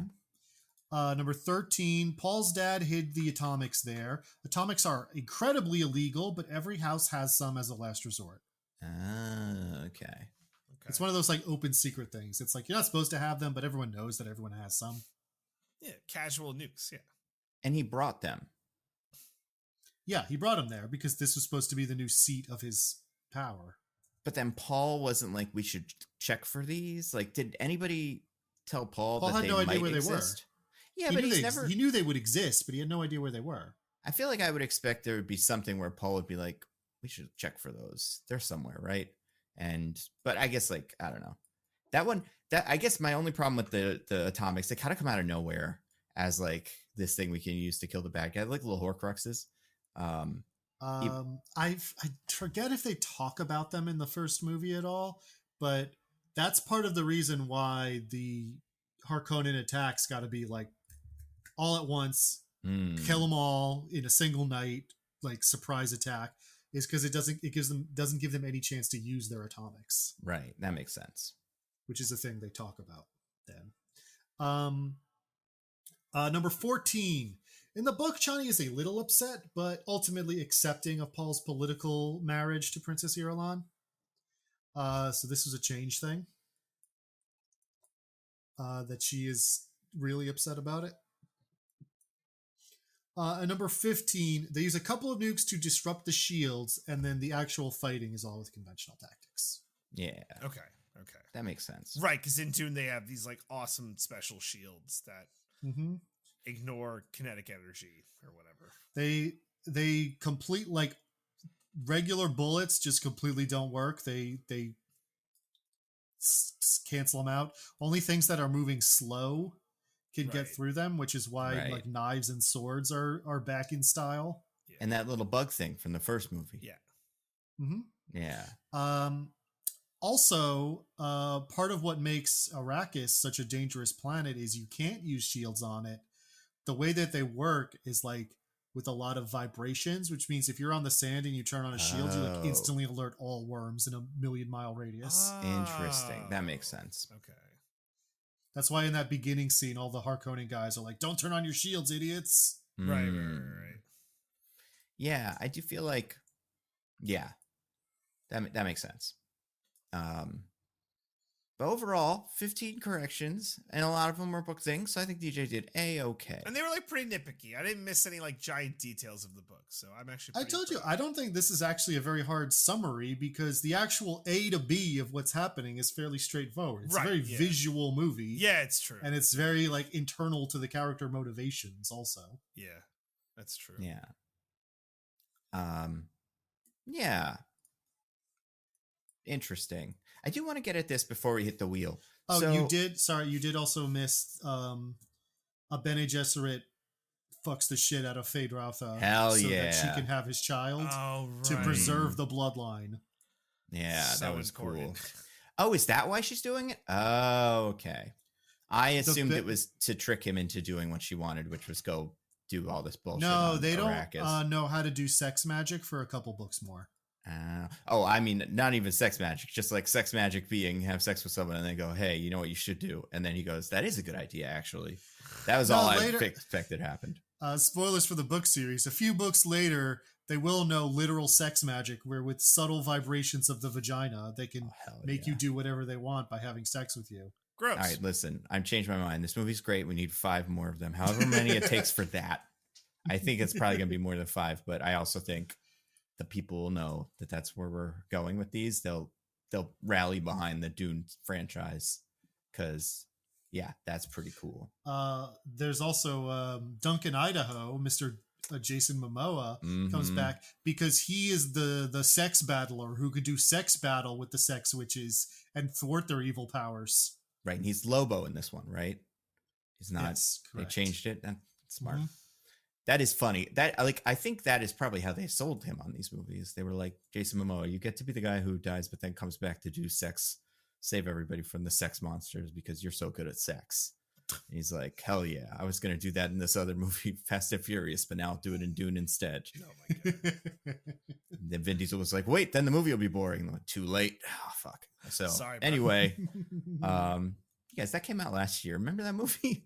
Yeah, I do. Fast and Furious? Yes. Yeah, crazy. All right, well, you know what else? Wheel. You guys, we got a wheel. Yeah. And like we were saying, probably going to be a little shorter of a wheel than usual because it's somewhat nitpicky. But I do still think there's some interesting stuff here. Like for instance, which one comes first? Wow, they're all from the end of the movie. All right, I spun the wheel. Oh, okay, let's land on one of mine. Fremen sex. So Yeah. they have sex at some point, maybe multiple times. I don't know. We only see it once. Chani and Willy Wonka. In that moment, right? Because before that, there was this big, deal. Oh, you got to save all the water. You can't even throw up because you got to keep the water inside you at all times. What happens? Are they really? Do they not move that much? Like, what's all the sweat doing? Because I feel like when they have sex, the suits are off. So are they constantly sponging each other down, trying to protect all the sweat? And then obviously what happens with any other fluids that are, and I imagine that means they're just saved, they're preserved. Do they throw us into the pool too? I don't know. It just feels like this culture would have really weird sexual things that I would have liked to have learned about in the movie. Well, Nando, first of all, it is considered a heretical act to be a spitter. I would hope so. Wow. They take everything so seriously. I can't tell if he's You gotta joking or swallow. not. You gotta swallow. Like Frank Herbert put that in there. Like, no Frank fluids Herbert. wasted. Yeah. If he did, it's not in a book I've read. All right. I won't put it past him. It's You in heard this what I said about cartoon the I'm sex drawing, battles so before, we'll see right? if we can That's get them fair. to add that to Dune. Super fair. I imagine they're doing it on top of a big old tarp, and when they're done, they wring it out over the pool. Oh God. That's smart. And yeah, and Cool. any fluids or juices that may become available to you during the act, again, must be swallowed. Fair. Just as God intended. Yeah, just like God intended. Otherwise, he wouldn't have made them swallowable. Mm-hmm. That's just it. That's just what it is. That's just science. I like that they have sex in this movie. This is the first time Timothy Chalamet. Well, no, I guess Call Me by Your Name. But like, I feel like he's sex with that peach. Yeah, sex with the peach. Does he have sex with Lady Bird now? I can't remember. He does, doesn't he? Isn't it like we see anything? But I believe. Oh no, yeah, they definitely do. Yeah, because it sucks, and she's like, "That sucked." Yeah. Okay. Yes, precisely. So is this the first time it's like been? Well, I guess I don't know. We don't know that it was good. Chani was just like still around afterwards, but he was also their god now. So it's like, what are you gonna do? Yeah, but she doesn't believe in that. I mean, definitely not after that sexual experience she just had. Probably. That's what I would believe. Yeah, that part is cool when they have sex with the things. That was all I had for that one. I did think that was weird. That was the first thing. It's a good point. I feel like a lot of this is like core, like mostly nitpicking, where it's like, hey, that doesn't add up. Yeah. Right. I would honestly love to read the full breakdown from Frank Herbert, how he thinks the Fremen have sex in order to maximize conservation of water. I'm sure there's like they drink and they pee. Mm-hmm. Like they take this very seriously. And I feel like, James Cameron told us whether the avatars have boobs or not because of how they are, whatever he decided. I can't remember. But like all these weirdos, they know how their things have sex. They made it up, or like it's in their canon, right? That's the first thing on that page of like, who are the dwarves they have sex by? And then all the rest of it, like, Tolkien's got that. They've all got it. Yeah. Joe doesn't have it. And that's why the movies are bad. But the rest of them do. What else we got here? Oh, Spun Wheel again, another one of mine. Anya Taylor-Joy, human baby. So they had to cast the person that we could believe is a baby, but also an adult, and it's Anya Taylor-Joy. And I think that's great. Did you believe that she was a baby, but also an adult? I did. I was like, I've said that for years. Like, there's something going on with her. What do we think of her in this? Was she good?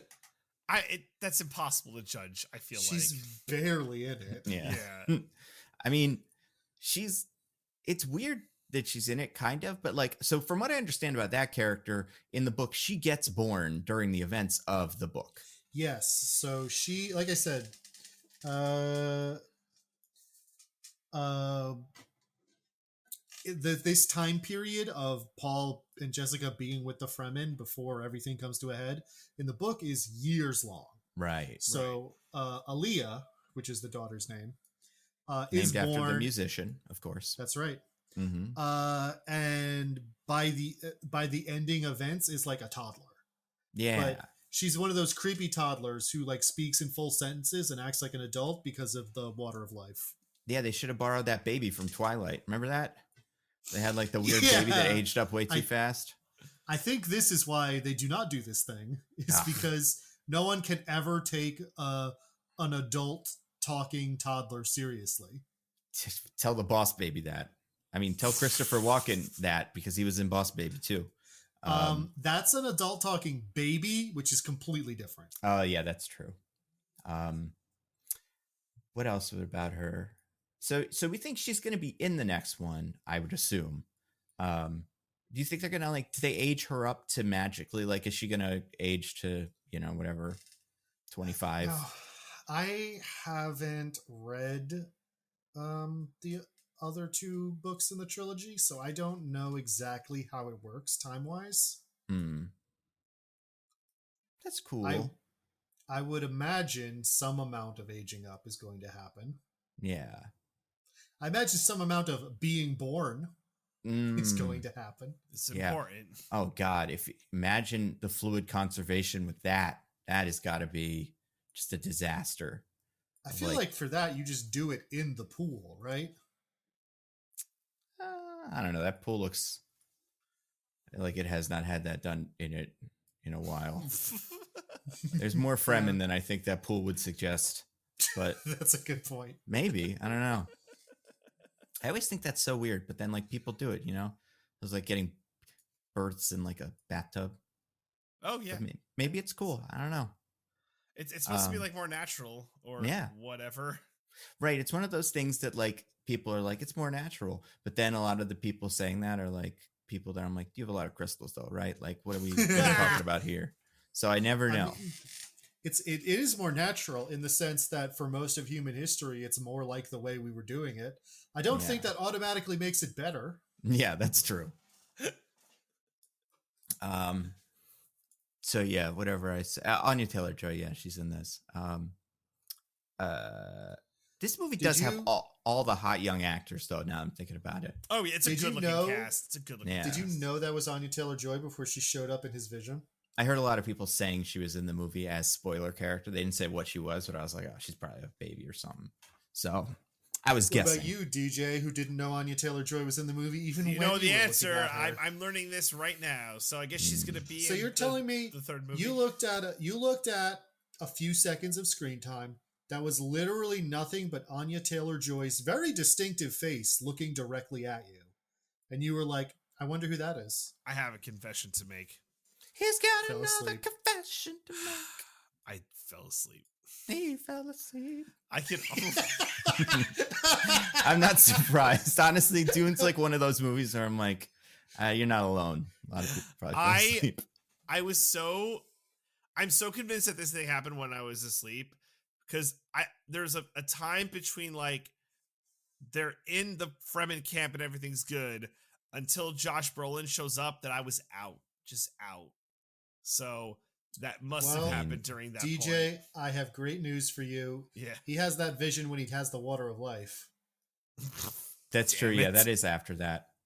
I mean, then I don't have an excuse because I was awake for that part, because it was an exciting part of the movie that didn't make me sleepy.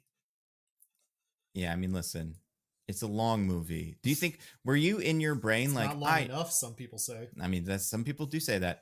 Were you do you think your brain having, because you said you watched the first one right before you watched this one, right? Yeah. Do you think your brain was like, I'm pretty sleepy, and then another thing in your brain was like, don't worry though, they'll make that sound all the time, the one that's like, and then I'll wake up, and then they started the movie and your brain was like, what happened? I woke up from my own snoring because I was so embarrassed. Oh my God. Yeah. You're giving the witch's curse. DJ? Yeah.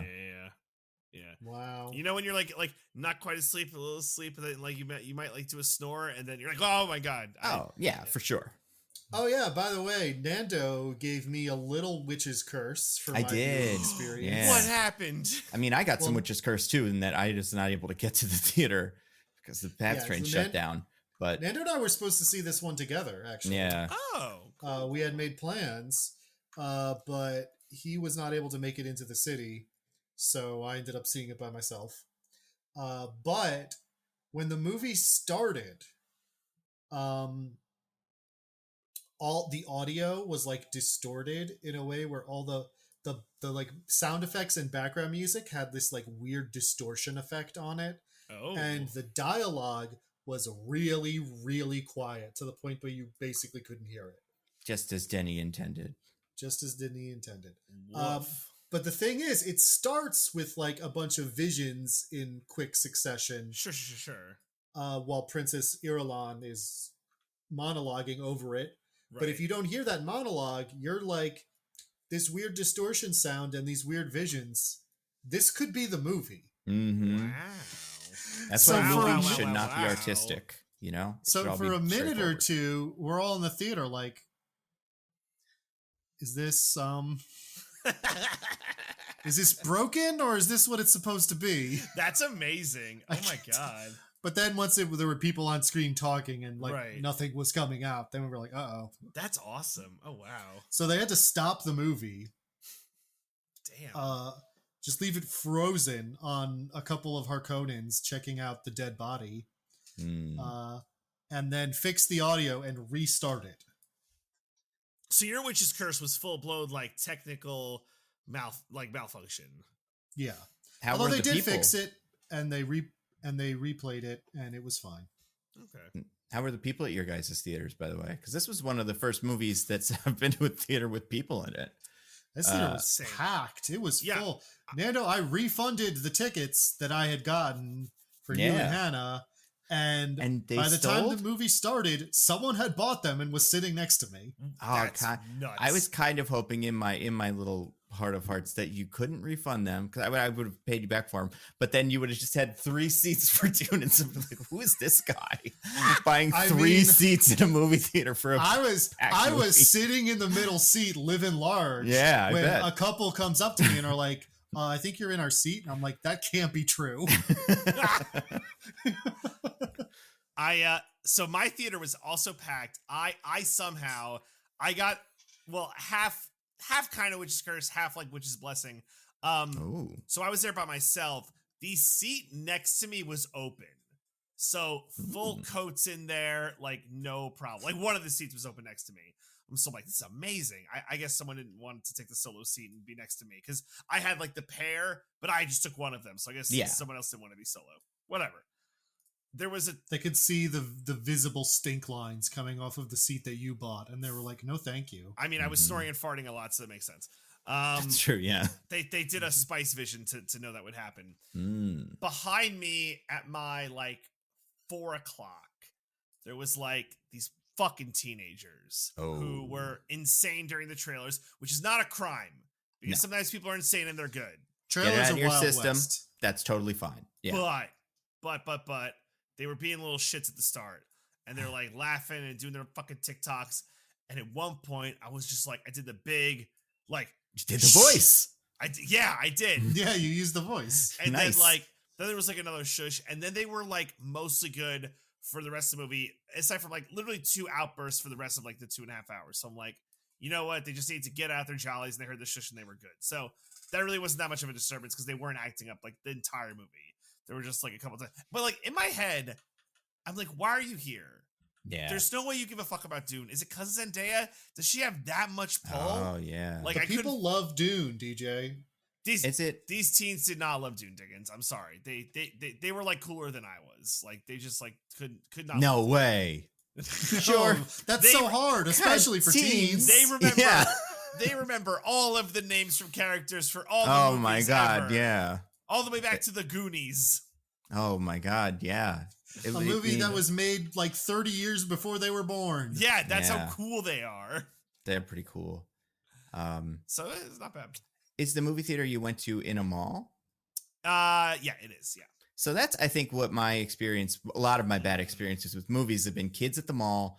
And then they like, we should go see a movie. What's playing? I don't care. We just want somewhere to sit down and make out or yell. And like, it ends up being that. But like, don't pick Dune. Dune's and I went like, I was in the nice theater, like the expensive one. And I feel like teens don't do that for the expensive theaters. Because I was in the nice theater.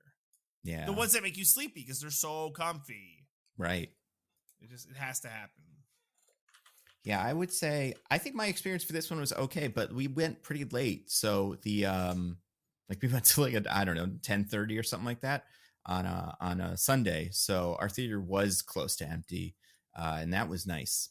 But, yeah, no weird teens or anything like that. In fact, a good hero. I went to the popcorn thing because it was so late. I was like, I want to get this refilled, but like it's late. So like you guys are going to be closed in like 10 minutes, right? So just put a couple extra popcorns on the top and we're good. And the guy was like, I'll get you a box. And gave me one of those little fold up boxes and put the popcorn in that. So whoever you are, you're the best. Did either of you get the popcorn bucket? No, they didn't have it by me. You didn't get the fuckable Dune bucket? I went to a, where did I go to? I went to an AMC because I saw the new intro.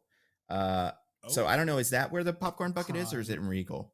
I think it's AMC. It is AMC. Oh, okay. Yeah. Maybe they were just out of them then.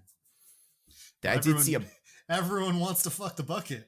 Yeah, I did see a box on my way out that was just I forget what we saw on the box, but like this was, and like a big box, like something that had just come off of a truck that was like Madam Web buckets or something. So they got a lot of extra Madam Web buckets if anybody wants one. But yeah, the did either you guys get the bucket? No, I'm not. I went to a Regal. Oh, okay. And that's who I also went to a Regal. Yeah. So neither of you guys saw the new intro.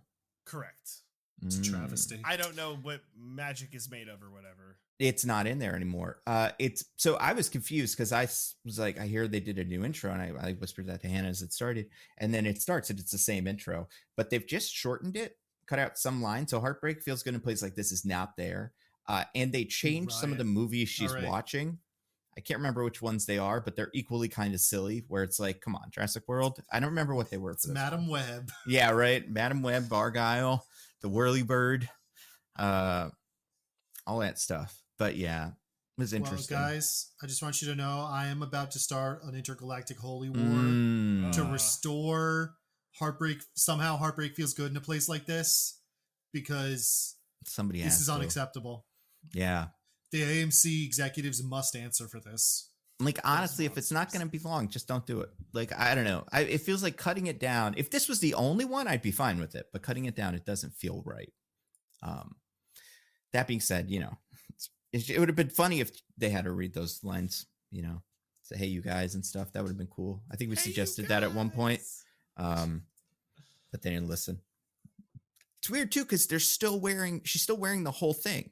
Like, she's still got the same suit on. Right, so I have a feeling they made her re-record all the lines because it's a little different, but that suit is somewhere, probably in like the Smithsonian now, but like you didn't give her a new suit. She probably has two suits. Not the cultural one either. The like historical one. Yeah. Right next to the moon landing. Yeah, but space shuttle and stuff. Yeah. Yeah, it was interesting that they had that. Did you guys see any good trailers during your movies? All of them I already seen already. Oh man, new and good. Is this Diggins? You went to a Regal. Do you now for all your movies get the weird like army commercial? Yeah. What? Regal, instead of fucking Nicole Kidman, Regal viewers get a commercial to join the Army National Guard. You know. I mean, I can see that for like Madam Web, but not for this. It's nowhere near as good as the Marines one where they're like, you're going to get to fight a lava monster. Yeah, I love that commercial. Hey, I don't see any lava monsters out here, okay? So somebody's doing something honestly, right. It's more believable than this one where they're like, we're going to help people and build hospitals. And I'm like, that's not what you do. Stop it. You Trixie. They don't like that. They should have what's her name say that. Sometimes heartbreak feels good in a place like this. Also, the Marines will pay for your college tuition or whatever. Just say all that stuff. Yeah. What What else was? I feel like we saw a bunch of trailers, and there were some that were like kind of cool. I don't remember what any of them were. I don't know. Monkey Man. Oh. Trailer No, was we didn't due get out. that one. We got Monkey Man, the big Monkey Man, the one Godzilla vs. Oh, Kong. yeah. I saw 3 monkey trailers in a row. This is true. This is 100% true. They gave us Planet of the Apes, followed by Kong right, Planet Godzilla, of the Apes, followed by yeah. Monkey Man. 3 Wow. monkey trailers in a row. I should have said 2024 It will be the year could've- of the apes. It could have yeah, been. that's honestly would have been a good shout. Yeah. There was that Godzilla show too. Yeah. And we don't know. Maybe there'll be other apes in movies in the future. What's a movie? Deadpool, probably. I don't know. They love put gorillas in comics. They can have one show up. The bear, maybe he'll be a gorilla now. Yeah, I don't know. they'll change the name to the gorilla. Yeah, the gorilla. Speaking of gorillas and stuff, we spun the wheel, landed on. We're theoretically talking about Dune 2. Oh, Yeah, right. whatever. I honestly forgot we were still on the wheel. Landed on another one of mine. This one's just called the wormholes. That was upsetting, wasn't it? When we saw the little holes that you used to control the worm. Did not like that one bit. Oh, those aren't holes, my friend. Those They're are like- ridges. They're flaps, right? Well, Yeah, they're but like- you would they're like you would open the skin ridge. flaps. You open the flap, and then there was like a hole that it felt like was like maybe what it was like breathing through or something. That was how like it turned. So Yeah. So there way were it holes. works- Trust me, I know Oh, a there were wormhole when I holes. see one. So the way it works is you use the like little pick things to open up the skin flaps on the Right. worm, which the skin flaps keep the sand out while it's tunneling from getting into irritating its skin and going into its holes. That makes sense. Because you don't want sand in your holes. No one does. Yeah. I mean, some people, might, but not me. So you do that to lift those up. So then the worm won't go underground because it doesn't want sand to get in its holes. And then you can also, by opening, like changing like where you're opening the flap, you can get it to turn by having Right. it like move to to stop sand from getting in its holes. Frank Herbert wrote all this, but he didn't write how they have sex. I don't believe it. It's somewhere. We could find it. By the way, It's did like you a- catch what the Fremen call the worms? No, what do they call I him? did not. They call them the Shai Halud. Oh, sure. I thought Shai Hulud was the name of the king worm. That was like the one, because at one point he rides the biggest worm or something, and they're like, "Holy shit, it's that one." And I was like, "Yeah, that is part of the prophecy, actually." So it's like the prophecy isn't true, but like that's something. Maybe it's real. I don't know. Spun the wheel again, landed on one of mine. Hi, I'm Austin Butler. Austin Butler's in this movie. He shows up sure and he's like, is. "It's me, Austin Butler." That's I eat true. He's people. like, oh, thank you very much. Yeah. I'm here to rule the planet of Arrakis. Wouldn't it have been a better movie, Elvis, if Colonel Tom Parker made him put his hand in the box and had sex with him? You know, that would have been better. Would you? Yeah, I would Um, put my hand in the box for sure. I'm an idiot. I would be like, yeah, I think I could do this. I could do No, the I'm on box. Twitter. I would put my hand in the Yeah. box all day. That's basically what I'm doing. Would you have sex while your hand is in the box? Oh God. Wait, so with the person holding the box? Yes. Absolutely not. She also has to hold the pin, right? Yeah.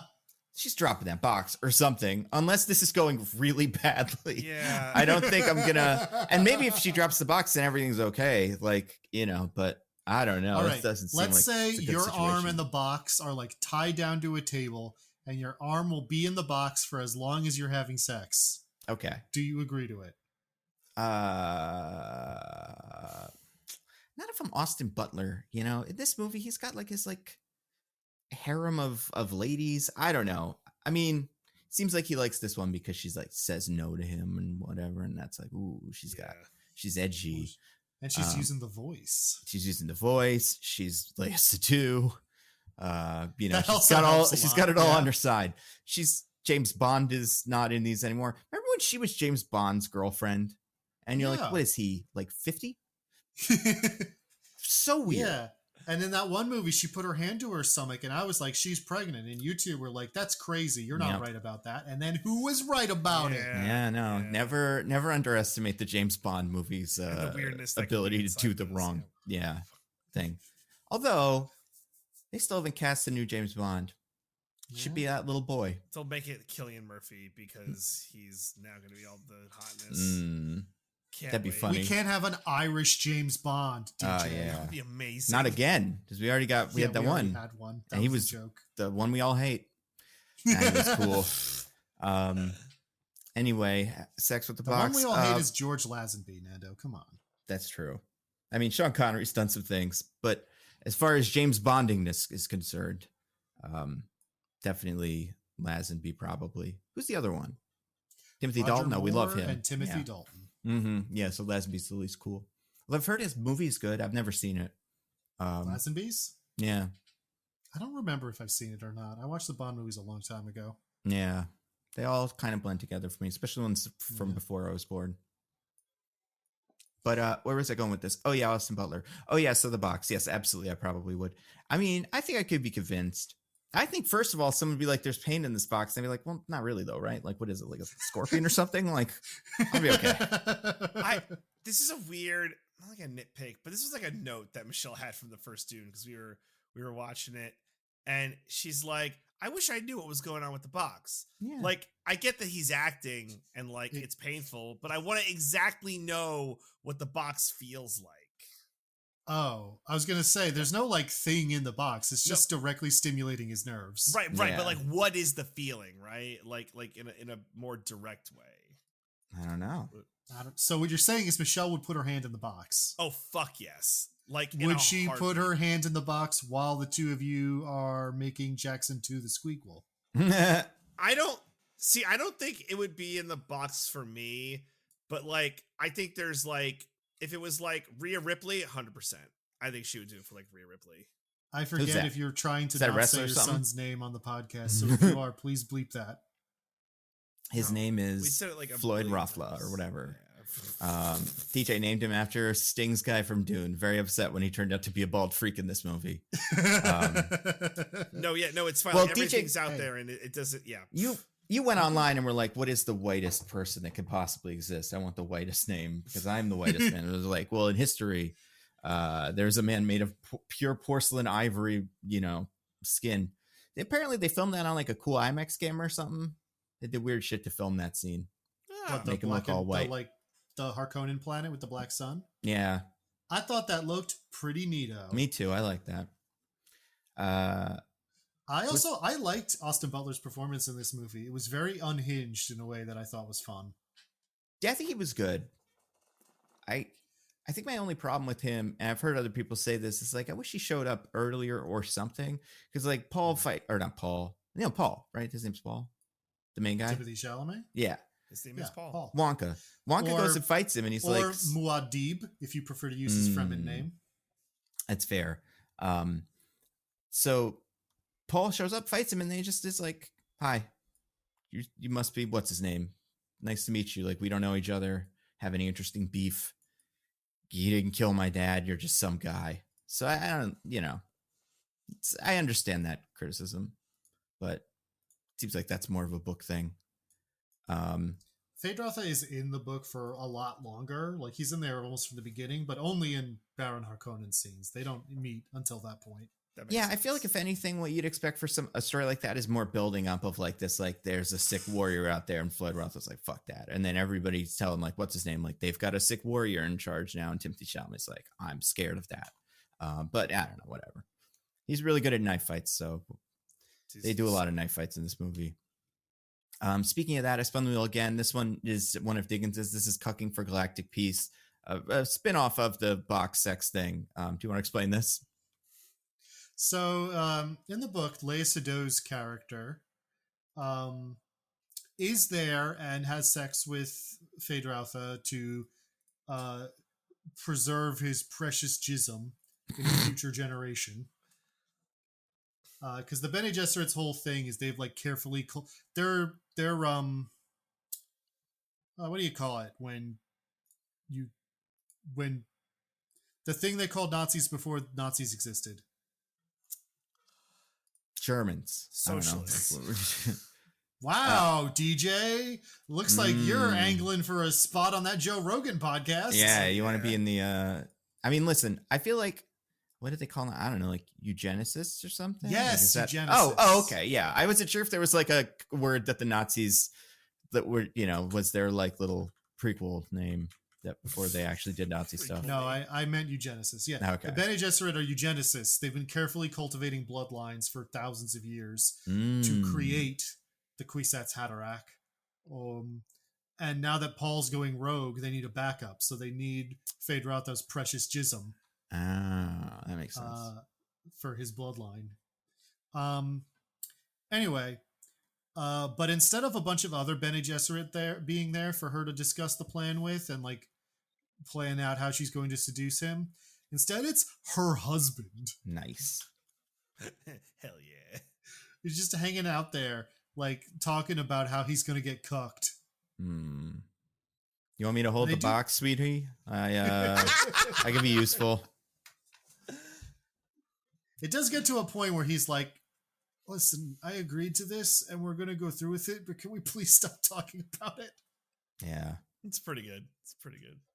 They're like the next day, he's like, I want to use the pain box, honey. And she's like, no, you're not a pain box guy. That's not why I'm into you. I kind of can be a pain box guy. And like buys a leather jacket and a motorcycle. Licks his knives before dinner and just like, she's like, you're not a pain box guy. This is not working for me. Currently, it's just like, it's not. Yeah, it sucks.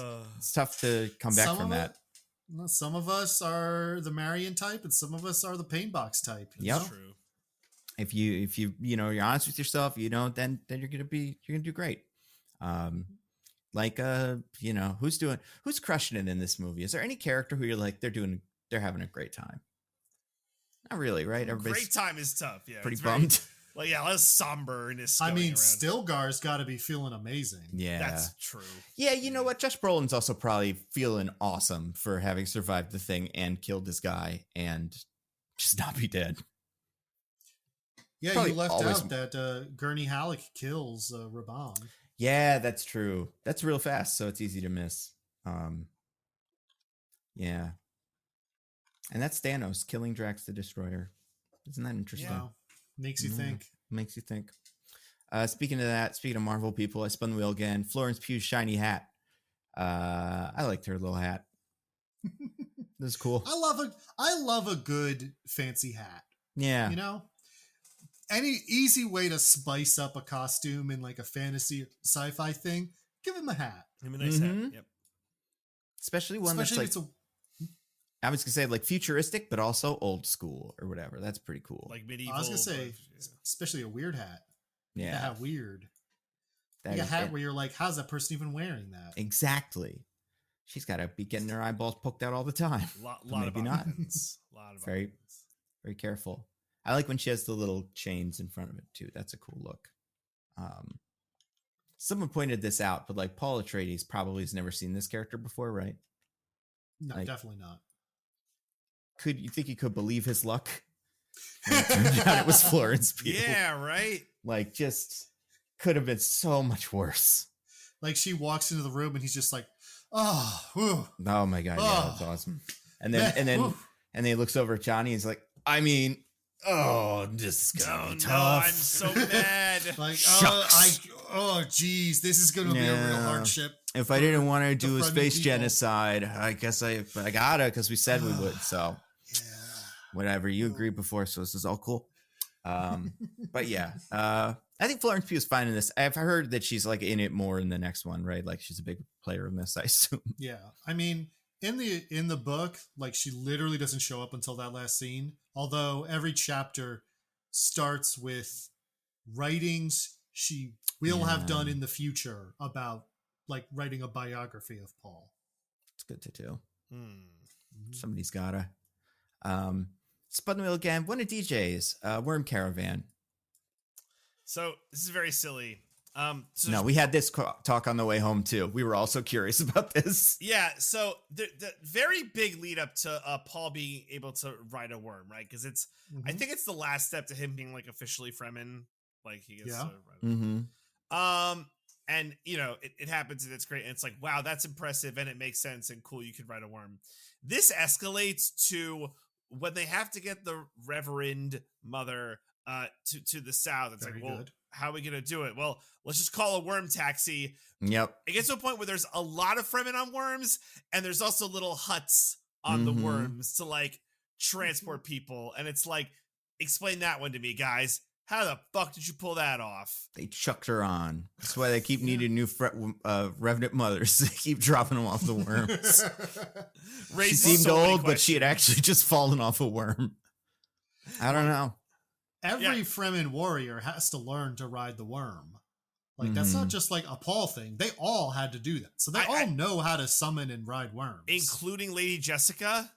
No, only the warriors So have to do how it. did she get on it? They chucked her on. They put her on, yeah. Maybe they just like chucked her on. maybe they left her on the floor and then they took some ropes, really long ropes. Then once they were on the worm, they started reeling her back in. I don't know. They're so tapping the worm. All right, slow up, buddy. We gotta get the queen on. Let's slow this one down.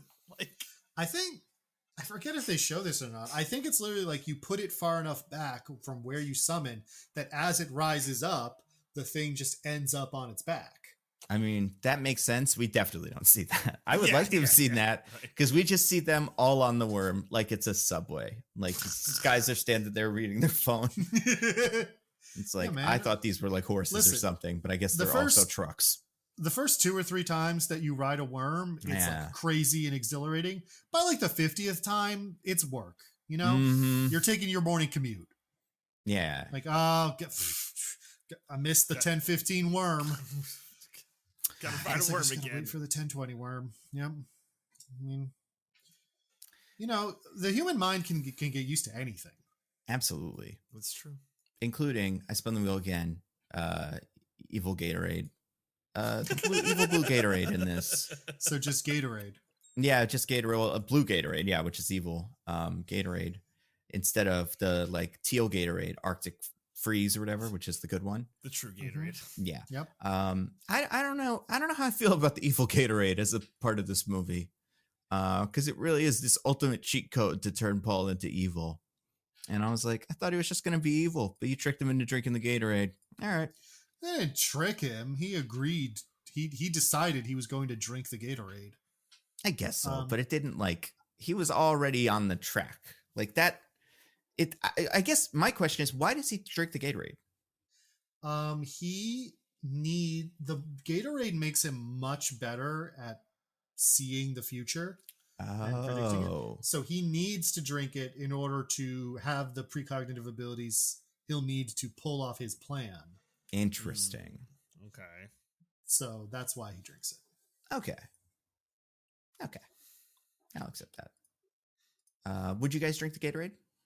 Assuming you wouldn't die, because they say I was only going to say men I die. would die. I don't know how to transmute poison in my body. Yes, you do. We've all eaten really hard. like, Cheetos and stuff. So I feel like this would totally be better than that. This is the new version of Nando. Could you beat it? Gatorade, evil Gatorade. Are you kidding me? My body has eaten multiple, at least 10 different varieties of Mountain Dew. There's no way I couldn't metabolize this. Not in a million years. Code Red is like 50% sugar. It's like, this is not as bad as Code Red. I don't think I would eat it if I saw them squeezing it out of the worm, though. That would be where I would draw the line. But if you just told me, like, oh yeah, I made this the other day, it's like blueberries. Yeah, absolutely. Do you think on like the capital world or whatever, where like the center of human civilization, they've got like spice blasted Doritos and stuff? Yes, absolutely. Well, I guess they would have spice blasted Doritos, or would they be like edibles? Like you would buy them from like a guy, and it's like, how much spice is this? And they'd be like 100 milligrams. And you'd be like, that's insane. Yeah, I'm gonna give this to my friend and just see what happens. You're not gonna believe it, bro. Tell the future. I will die in 5 years and 12 days. Oh shit! He saw his death day. Yeah, I'm guessing that's what it is. That'd be pretty cool.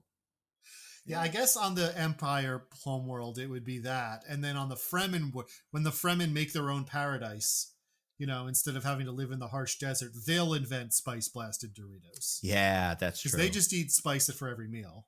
Well, then that's the other thing with the Fremen. Are they like, is this Burning Man or something that everybody's going to, or just everybody's doing drugs constantly?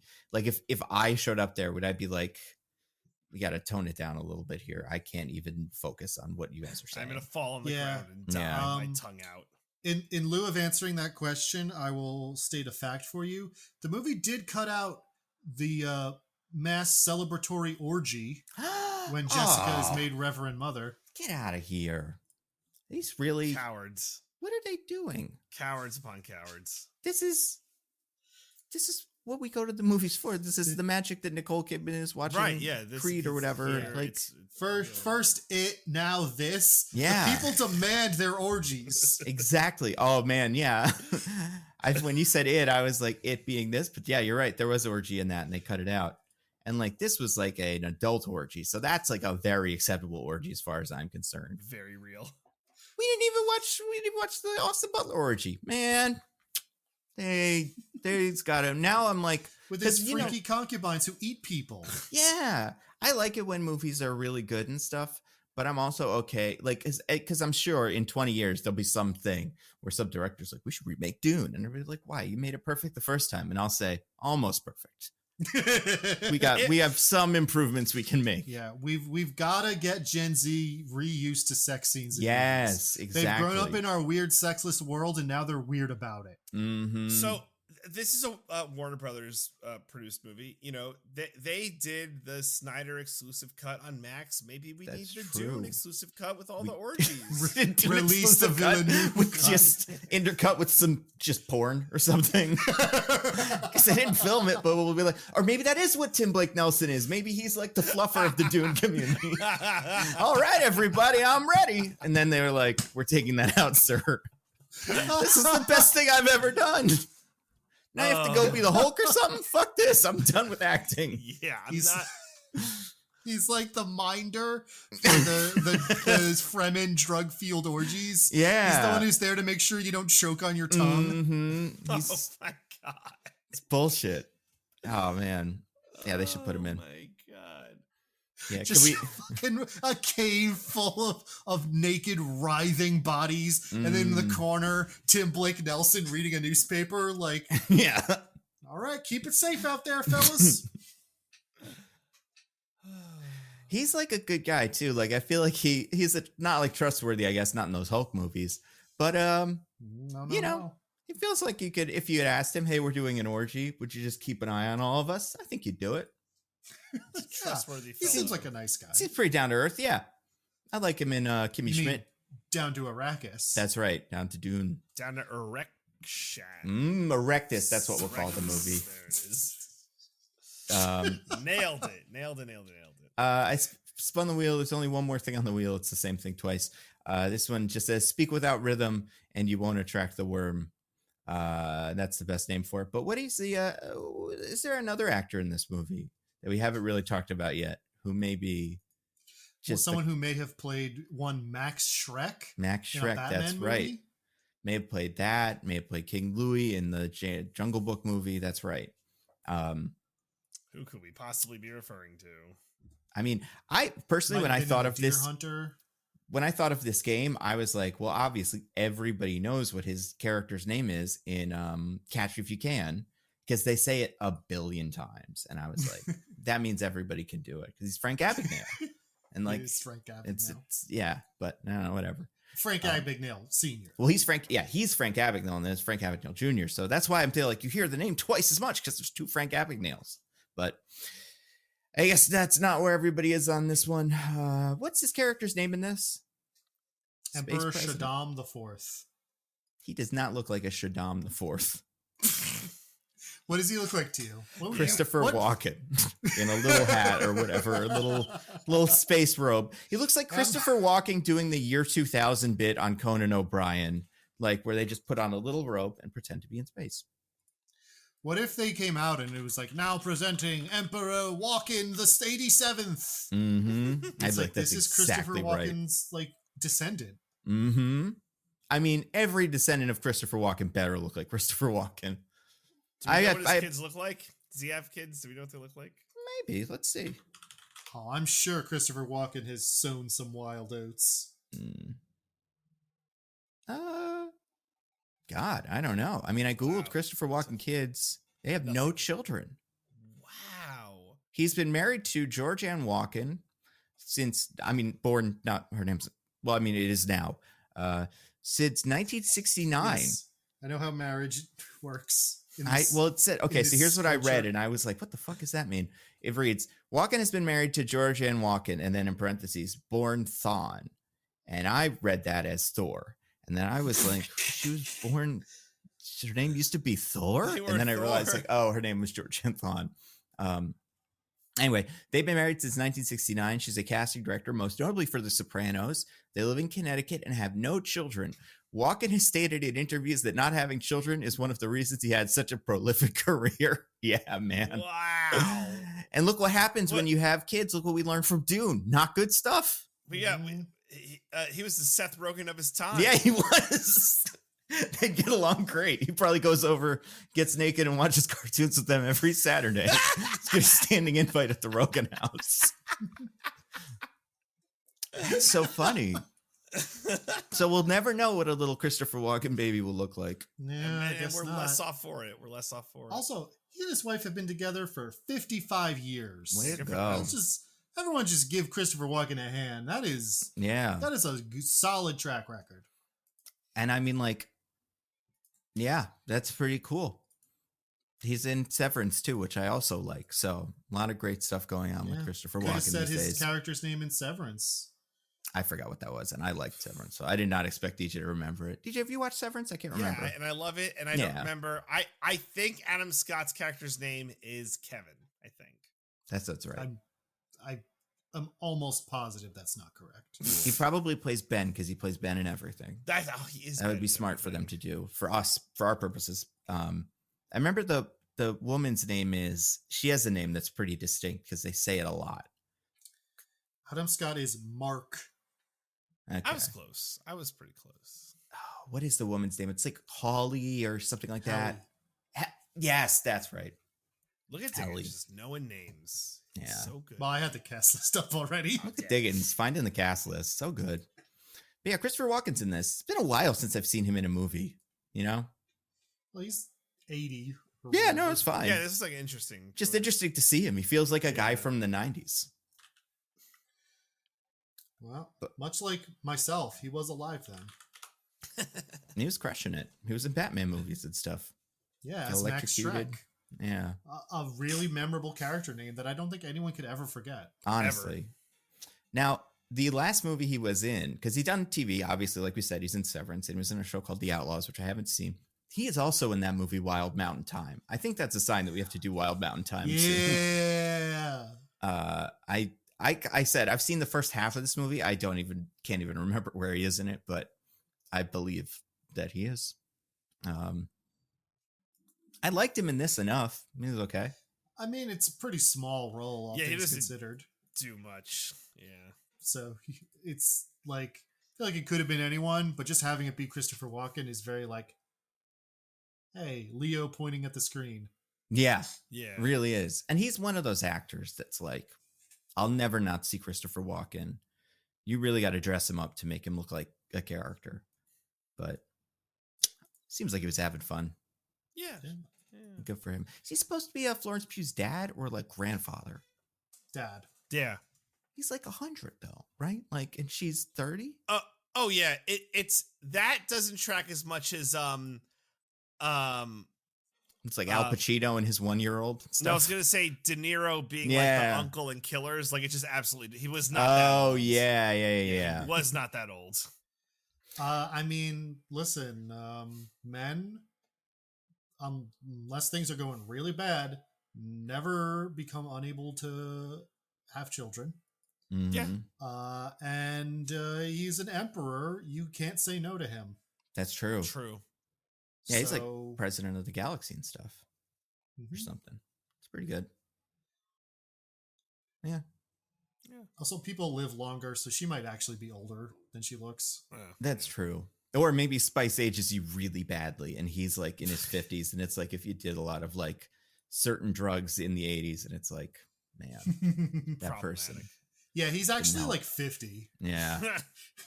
Like, wow, he really went Mick crazy on that Jagger spice. disease, Yeah. Anything else about Dune 2? It's great. I love Probably going to get another one, right? Dune Messiah. Yeah, I think it's already greenlit. Do you think they're going to call it that, or do you think they'll call it Dune 3? I think it's Dune 3, Dune Part 3. No way, Dune Messiah all the way. Yeah, I honestly think they might go with Dune Messiah, but also they could do 'Cause this DUN 3. So This isn't Dune 2. This is Dune right. Part 2. Yeah, so this would have to be Dune Part 3, which doesn't feel right. Yeah, I don't know. Pretty good movie. Made a lot of money. Yeah. It was very successful. It's the first big So hit much of the money. year. Yeah. Made more money Yeah, than the Madam people- Web. The people desire the sandworms They and the demand it. spice. The spice must Mhm. flow. The spice must Mhm. flow. And And- the fuckable popcorn buckets. That's right. Yeah. Like I thought about this. I was like, am I going to get one of those if they had them and they didn't have them in my theater? I don't think I'd want to have it, but I'd want to have it, right? Like I would mean- want to hold it and go, I have it, but then where would I put it? You know, I certainly place wouldn't of want honor. to use it. It seems just incredibly bad nightmare? to use. Yeah. Yeah. Like going in with your hand, you're like, oh, it hurts, right? well, right, yeah. It's even for all of the other purposes, it's a bad popcorn bucket. Yeah. No, yeah, no, I'm talking about using it as a popcorn bucket. Mm-hmm. Although the Sure. other purposes don't seem that good either. Yeah. It's How is all it? bad. It's, Although someone pointed this out, how is the popcorn bucket for this movie not the pain box or something? You know, like it looks like a pain box you put on the top, so you stick your hand in and get a popcorn and then pull it out. That'd be pretty funny. Because Yeah. during the movie, everyone would be screaming whenever they ate popcorn. They'd be like, ah!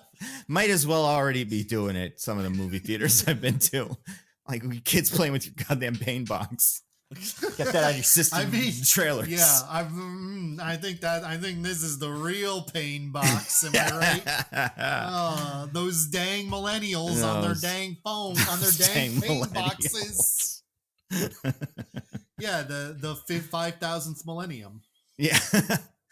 I'm Emperor Shaddam IV, and I hate the dang millenniums on their dang spice and on their using their dang ganja bars. Oh man, I want a pain box. I bet you can buy them, right? Probably. oh, I'm sure. No, It's called the barrier. internet, Nando. We already have it. Yeah, there's Yeah. no barrier. All right. Do you guys want to get to our classic segment then? Yeah, let's do I would it. love All right, that. let's do it. DJ, what do you have to recommend to the fine people? All right. So I went through I watched I've watched all the Oscar movies except for 2. I haven't watched Maestro or Zone of Interest. And Me too. So I'm gonna watch Zone of Interest because it does seem interesting. Despite I know, right? Ah. I think Michelle had the best comment to me. I'm gonna watch this, and she's like, DJ, this movie will not capture my zone of interest. And I'm like, fair enough. So I very explained to her, good. the movie was, yeah. See, she's uncultured swine. Mhm. She watched the rest with me. And I also haven't watched Maestro. Do I have to watch Maestro or can I skip it? No, I mean, you don't have to do anything. I'm sorry. Listen. Should I watch it or is it very skippable? it's up to you. I haven't seen it yet. I've also Everybody- been putting it off because Oh, I'm not wow. interested.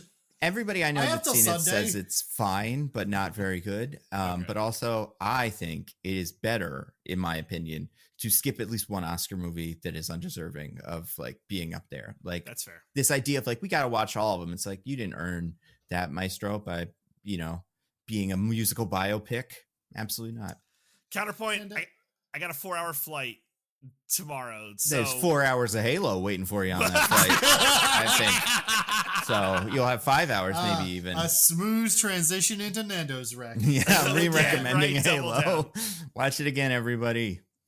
well, so I bring this up to say, so obviously beside Barbie, Oppenheimer, great, obviously. I want to recommend 2 of the movies that I really, really enjoyed for different reasons. And I think have either of you guys recommended Poor Things? I did it Yeah. last week, That's right. Fuck. And I did it when I saw it. and he did it when he also. saw it in theaters. Yeah. And you both also did, or at least Diggins. I think both of you did. I'm going to save you some time, DJ. I have recommended, I think, every Oscar-nominated movie that I've watched. I recommended Anatomy of a Fall That's the other one I was not gonna too say. long ago. I did not recommend American Fiction, but I did say that I watched it. So That's the only one. So, yeah, I can get so- away with. so- I recommended Zone of Interest when I watched it. Meister's the only one I'm missing. Well, as someone who's seen 8 of the 10, and like obviously see the obvious ones, but I really do think like these two like stand out like really well as like very interesting movies. Like I am still like so enamored by Anatomy of a Fall. I think there's something about it that It's the like dog. it's the dog, the fucking It's dog. that pretty little French man. That lawyer she gets, man.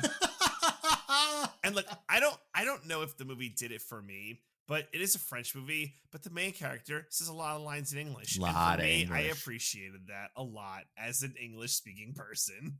Yeah. And I realized it was for a point in the movie, but I don't care. I'm like, oh, I get to take a break from reading. That's nice for me. No, it's So- helpful. And I like how encumbered everyone else feels by the subtitles in this movie. And all the characters that are like their subtitles, ugh, and they put on their little earpiece. Like, yeah, I'm right there with you, buddy. I feel like I need to do a deep dive into like how French court proceedings work because I was so confused. Oh my God. They do it so it's different. the Wild West out So there, funny. apparently. Every country, it's like everybody has a weird little costume they wear for court. And we do too, kind of. We make our judges wear robes. That's fine, but I feel like we have the Fifth Amendment, and you know what? They don't have it in other places, and they probably should. It's Hmm. crazy that that's not everywhere. Which one's the Fifth Amendment? You can't incriminate yourself. You Oh, can't fully incriminate yeah. You plead the yourself. fifth. You could just Okay. say they could Yeah. in a courtroom. They can ask you a question. You can just be like, "Not going to answer that." But For I a guess second, I thought it was like no dress up in the court. And I was like, I don't think that's in there. I guess in France, if you're an accused murderer, you just have to argue about it. Oh, yeah. Like, I'm like, man, we might have gotten OJ if this court was in France. He would have been talking all over the place. Oh, absolutely. So I found it so captivating and so interesting, and there's so many details of especially going through the trial that just like make it fascinating. And I won't recap because you guys have already wrecked it, but I'll like double down on Anatomy of a Fall, and then Poor Things. Emma Stone is so good. I want her to win the Oscar so badly. Because you liked all those times she had sex. Mm-hmm. I mean, she loved furious jumping, and That's you know, right. I related to that. You know, I'm like, furious jumping is great. She acted, she did the one thing that an actor, you know, like it's like the hardest thing for an actor to do is turn down sex with Mark Ruffalo. It's like, how do you even do it? You know, look at that mustache. But it's like she does it, and you're like, wow, that's acting. Yeah, just very good. So I just those two like really stuck with me. Out of the 8 I watched, so I just really like those. What about the music in one of them? Was it good? In Poor Things, In the other one, No, Greatest was there any song? memorable songs Yeah. in Anatomy of a Fall? Greatest oh, music man. of I the will year. Never listen to PIMP ever again. One of the two movies last Yeah. year that prominently featured PIMP. And it was the best one out of the two, considering the other one's one of the worst movies of last year. That was such a It's boom or bust for PIMP movies that was 2023. such- Remind me, what was last year? The one that featured it? Expendables. It's the Oh my song that God, he puts yeah. on like a little boombox as a distraction at one Oh, point. Yeah. God, And it's like, And this you're is like, not a good wait, song but for this you- movie. Also, you are 50 Yeah, Cent. you- So you wait, are. hold Yeah. on. Is there a man who looks exactly like you making music in this universe? Curtis Mhm. Jackson's just like, I got all of it. Yeah, it's a I'm different so guy. weird. It's so weird. Yeah. I guess new rec. I still have one pending. I have a board game that I want to wait to rec. There's a shut up and sit down video that does a deep dive into Earthborn Rangers, so I felt pretty justified in me saying how great that game is. And I can't remember anything else, so my brain's melted. Oh, and I was right about Final Fantasy VII, but I already wrecked that last week. But now I'm actually playing it, and it's amazing, like I said it was. So Well, that's yeah, all I I still have to have. give Diggins my PS5. It's sitting Yeah, in I a still haven't. grocery yeah. bag at my apartment. I'm We'll just gonna find out a every- time. I'm gonna wreck it every pod just to needle Diggins a little bit that You he son doesn't of a have. bitch. PS5. I'm sorry. Just go rob a Best Buy or something. I don't know. Yeah, It's about to be anarchy in these streets anyway. that's true. I mean, Goodness. I watch Fox News every day, and they tell me that New York City is a crime-ridden hellhole where you can't survive for more than 12 minutes. Yeah, So, go get yeah. your free PS5. Yeah. yeah, if you're it's not true, robbing yeah. people all the time, you're a chump. I should just do it. So those are my recommendations from a brain melted DJ who can't remember anything. Right. Cool. What about you, Diggins? I just got two. I'll try to get through quick here. One, I just saw Drive Away Dolls. Oh, is that good? Yes, Oh, but wait. not as good as I wanted it to be. Which one is that? Is that the one with the bodybuilders or the other one? It's the other one. Ah, okay. I've heard about that from other people. Yeah, the bodybuilders one is coming out this week. I hear that one kicks ass. Very excited. I've also heard that. I'm excited for it, but no. So Drive Away Dolls is the one with Margaret Qualley and Geraldine Viswanathan. Mm-hmm. By Ethan Coen. Yeah. I think Joel is the one who's married to Frances McDormand. I didn't realize they were married. Yeah.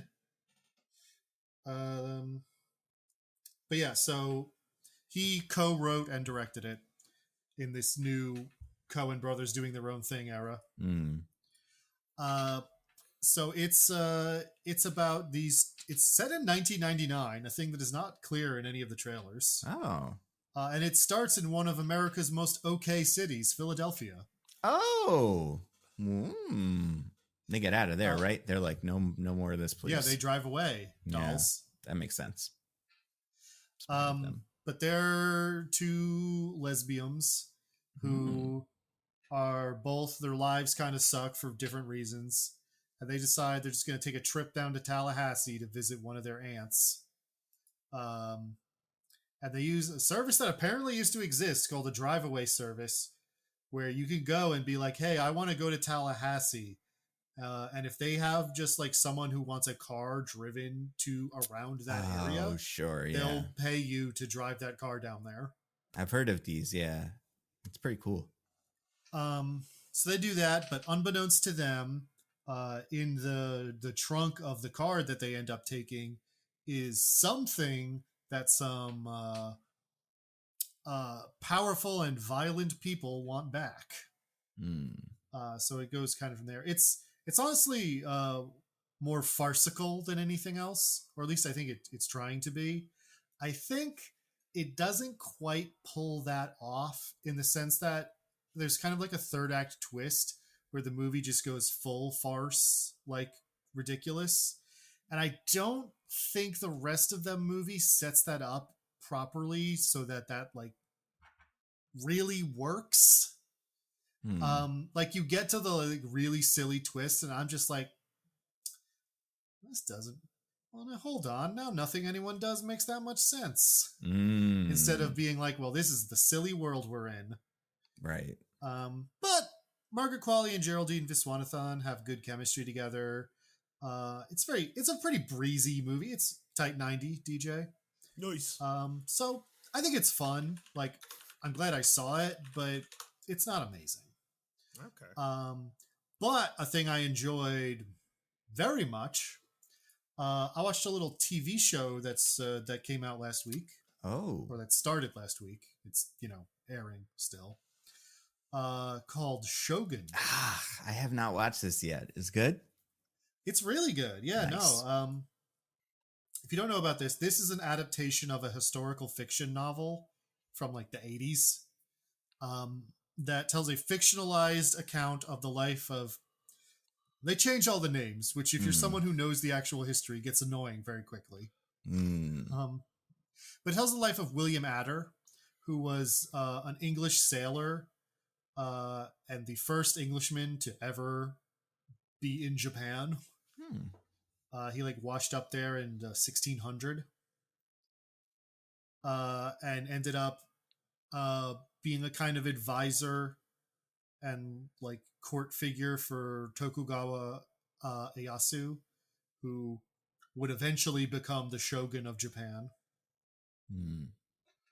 So this is a fictionalized account of his life and like the machinations going on with Tokugawa and the other regents who are currently supposed to be watching over the old shogun's son before he's an adult. But spoiler alert, that kid ain't gonna be shogun. So yeah, it's about primarily like the main characters are kind of those two, Tokugawa Ieyasu, although in this show it's Toranaga Yoshi and William Adder, who in the show is John Blackthorne because his name wasn't cool enough. That's a cool name. Right.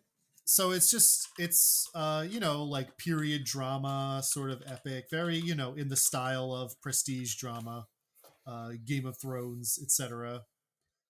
Political stuff. But I think it's done very well.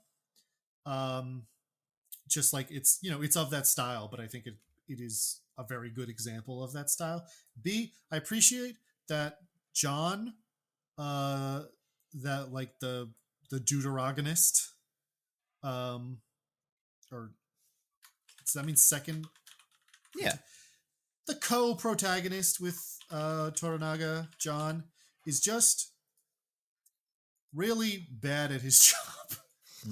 Like it's not like played for comedy really, but it's pretty funny how much of the show is him like fucking up and being bad at what he's trying to do, which I think makes it kind of more fun than it would be otherwise. Like, especially because like if this was a show about the Englishman who goes to Japan and is super cool and sweet and does all the awesome stuff because of how cool and smart he is, that would be something. Yeah, Entourage, but for that instead, we need more of that. But instead, it's about how he bumbles his way through the court and like is bad at everything because he doesn't understand anything about Japan and isn't willing to learn. Feel that. So Not liking Japan part, but the not being willing to learn stuff. I relate very much to this man. Well, when you're in the middle of a tense political situation where there are multiple people who want you dead, it's probably best if you learn. One of them's gonna get me eventually. Might as well have fun. Yeah. So 3 episodes of that are out right now. It's all on Hulu because it's an FX show. And I very much recommend it. I've been enjoying it quite a lot. What about you, DJ? The DJ, you already did it. Yes. Yeah. What about you? Introduce Nando's recommendations. Nando, what do you have to recommend for the fine folks? I mean, part of me was like, I wonder if you can guess them, but you'd never be able to because these recs are weird. It's the Halo TV show. It's not the Halo TV show, although I did like the new episode. But besides watching Love is Blind, which we're almost done, although I don't want to recommend it until I see the reunion special next week, which is going to be insane. Like I hope Sarah Ann is back. I hope Matt comes back. Oh, Matt, my hero, the best guy on the show. Man, what a weirdo. I mean, but like I'd want, there's some interesting beef to be hashed out. So I'm enjoying it. And in fact, this is the first time we've done this because I usually watch these by myself, usually when I'm like doing work or something like editing and like I have like some brainless activity. And I want to just watch this. But this time I wanted to show Hannah the two of the people, not to spoil it, but 2 of them break up in a way that I thought was just unbelievable for a show like this. And now we watch it together because it gets you, it's a good show at being what it is. Do I think that means people should watch it? Maybe, maybe not, but it will get you. So yeah, that's good. Speaking of stuff you watch on the internet, I'm also watching a show.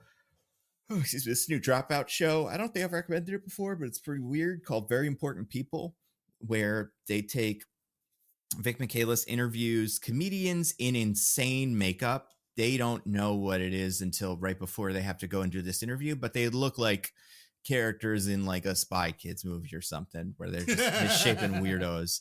And this week's episode specifically was the one with Zach Oyama, who I don't know. I mean, who could say, but I think it's probably my favorite, like one of those guys and one of these like college humor people in terms of one that always gets me. Like I laugh at like everything he does. Sorry, I think you mean Tommy Shriggy was on. Yeah, I mean, like, listen, if you haven't seen this, I would say I wish people could go in blind and not watch the part where they make them up and just watch him walk out looking like how he is, because it's insane. Him specifically too in the getting dressed part looked like what's his name, like Tim Robbins did when he's turning into the guy. I was like, man, that is exactly the same. Carl Havoc, yeah. But yeah, so I'd recommend that. It's a weird one. I think that one's my favorite. So far, in terms of like the most accessible one, I think the second episode, if he's Nwaiwe's one where he plays Denzel the alien, I think is pretty like chill before they get really weird. But I do think those are quite funny. Also, this is like just one video that I watched today that I was like, that did make me laugh. Or you know what? 2 videos I watched today, real quick. Fully Ramblomatic, the Zero Punctuation. He did a review of Skull and Bones that I think is a funny review because that game is really weird. But also, the first sentence of his review I found very funny, and like just the idea of it, I love. So people who've seen it, you'll know what I mean. Also, Late Night with Seth Meyers last night did a bit. They always do like their monologue, and sometimes they'll do a closer look, and sometimes they'll do something else, which is just like an extra bit. And it's usually like a weird kind of comedy thing that kind of is almost like, I don't want to say like experimental, but like you're like, they did this for them. And they did one of these this week called John Lutz Product Tester. And it's so funny. It's 6 minutes of like a bit that isn't working, but I respect. And that just makes it much more fun to watch. So that is on YouTube. But the main thing, my main recommendation for book club this week, I don't remember why. It was mostly because like people, and it was this month, I guess, but I read it this week because there weren't a couple of other things. Like we weren't able to convince the group to do a Madam Web thing. So I know. Well, you find me a Madam Web comic, but although she's in a new comic now, I can't remember which one it is, but they wrote like I saw like a thing that was announcing what's going to happen in some book, and they were like, and then the characters go to Madam Web, and I'm like, that's insane. Like, but great. But no, this was so someone was able to sneak this one in. They were just like, hey, we could do this if you want. So it's the first time we've ever done this on the book club. I read the first, I want to say maybe 20 issues, volumes. No, not volumes, issues probably of Chainsaw Man, the manga. So I've never read a manga before, and I was confused by it. It was hard to read because of the difference. Yeah, you got to go from right to left. I wish they had told me that before, because I was like, this is like watching Memento. They usually have a like big stop sign on like what you would think is the back or like back cover. Yeah. What you think is the front cover, but is the back cover, and it's like, no. That'd be smart. There was part of me that was like, I wonder if someone's like kind of translated this to right to left, like if someone flipped all the images and moved all the things. I wouldn't. Did you watch the Chainsaw Man anime? So I remember watching the first episode and not getting it. And I think that's fair because I'm going back and watching it again. And I don't think the stuff that I like about Chainsaw Man, the book, happens until we meet certain characters and like the show becomes fun.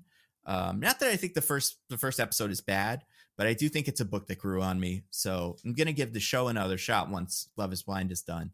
And I am going to try to watch Shogun because I'm been looking forward to that for a while. And by the things that you like about a show, you mean that Kobeni's not in the first episode? I was going to say, is Power in the first episode? No. I don't think she No one is in the first episode except for Denji. Right, yeah. So, yeah, there's just nothing for you. But I do think, like, it's an interesting, it's very, like, okay, so it's not adult in the, like, sense that it's, like, adult, like Game of Thrones is adult. It's adult in the way that, like, it's upfront with what the characters want and who they are in a way that I found quite refreshing. Denji is a teenage boy and he wants the things teenage boys want. Yeah. And like it's what they're all doing, right? Like you watch Yu-Gi-Oh! That's the subtext of what Yu-Gi-Oh! Is trying to do, is kill, all the bad guys, but also he wants that. And this guy is just, instead of saying, I want to kill Pegasus and rescue my grandfather from the Shadow Realm, he just gets right to, the Z. Right down to brass tacks. Yeah, right from A to Z. And I will save the world if I get to touch a boob. Yeah, I respect that about this show. And I think it's very funny. So, yeah. I enjoyed the manga. Like I said, I've only read the first like 20. I know there's like 150 something issues that you could read now, but who has the time? But I did like it, so I'll recommend that. So one more time, recommendations, DJ. Poor Things and Past Lives, and can I also co-sign on Love is Blind? It's so good. You mean Poor Things and Anatomy of a Fall, right? I did. Oh my god. Yep, that's what I mean. No, it's too late. You changed it. Love is Blind. Diggins, yours was mine was Drive Away Dolls and Shogun. Right. And then Shogun. Okay. And then mine was Shogun. Yeah. Mine was the Fully Ramblomatic video. Very important people. Love is Blind as well. The Chainsaw Man manga and the thing where Lutz from 30 Rock test baking sheets. That was pretty good. Next week, speaking of guys that are silly, we're doing Kung Fu Panda 4. Yeah. Does that have like a name, or is it just Kung Fu Panda 4? Panda 3. I think it's just Kung Fu Panda 4. right? I They've think never so, done too. names for those. Yeah, just Kung Fu Panda 4. I've heard very good things, knock on wood. But Good. yeah.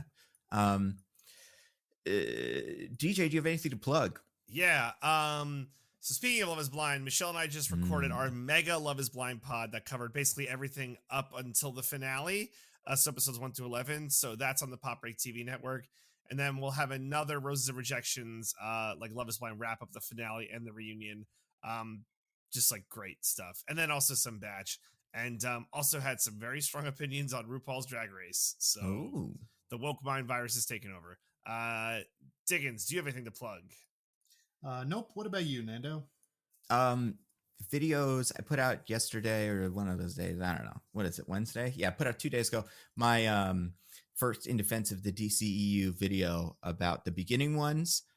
It is a fun video where I just talk about like, these are things that were good in these movies. And some of them, it's like, there were a lot of things in these. And sometimes it's like, listen, Margot Robbie's a good Harley Quinn in later movies. So it's good that she was in this one too.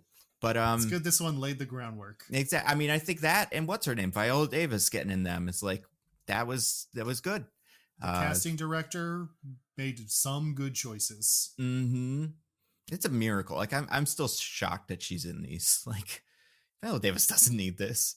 Margot Robbie's like, she was new at the time. She's just coming off of Wolf of Wall Street, but like, Viola Davis was on top of the world. Anyway, so that video is on YouTube, which means the second one of those, which is like kind of the James Gunn years, the 5 things in between in the DCEU. So starting with Shazam and ending with Peacemaker.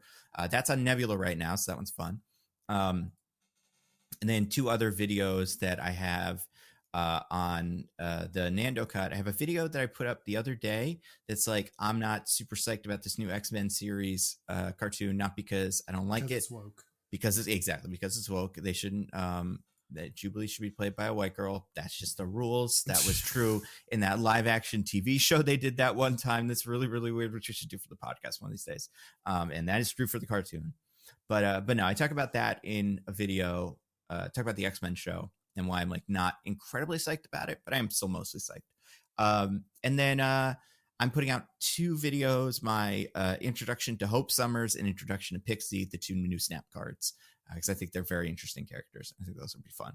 So yeah, that's all I've got. Oh, and I think I'm going to be on the Pop Break podcast this week, but I'll recommend it tomorrow, or like not tomorrow, but I'll recommend it next week once it actually exists. Because very exciting topic, which I can't wait to talk about once you've done it. Yeah, I have thoughts. I'm gonna, we'll talk about it later, but that's those are my plugs. And then next week, Kung Fu Panda 4. Until then, I've been at Nando V Movies on Twitter. I'm at Zippy by Day. I'm at This Is a Non-Man. Goodbye, everybody. Goodbye.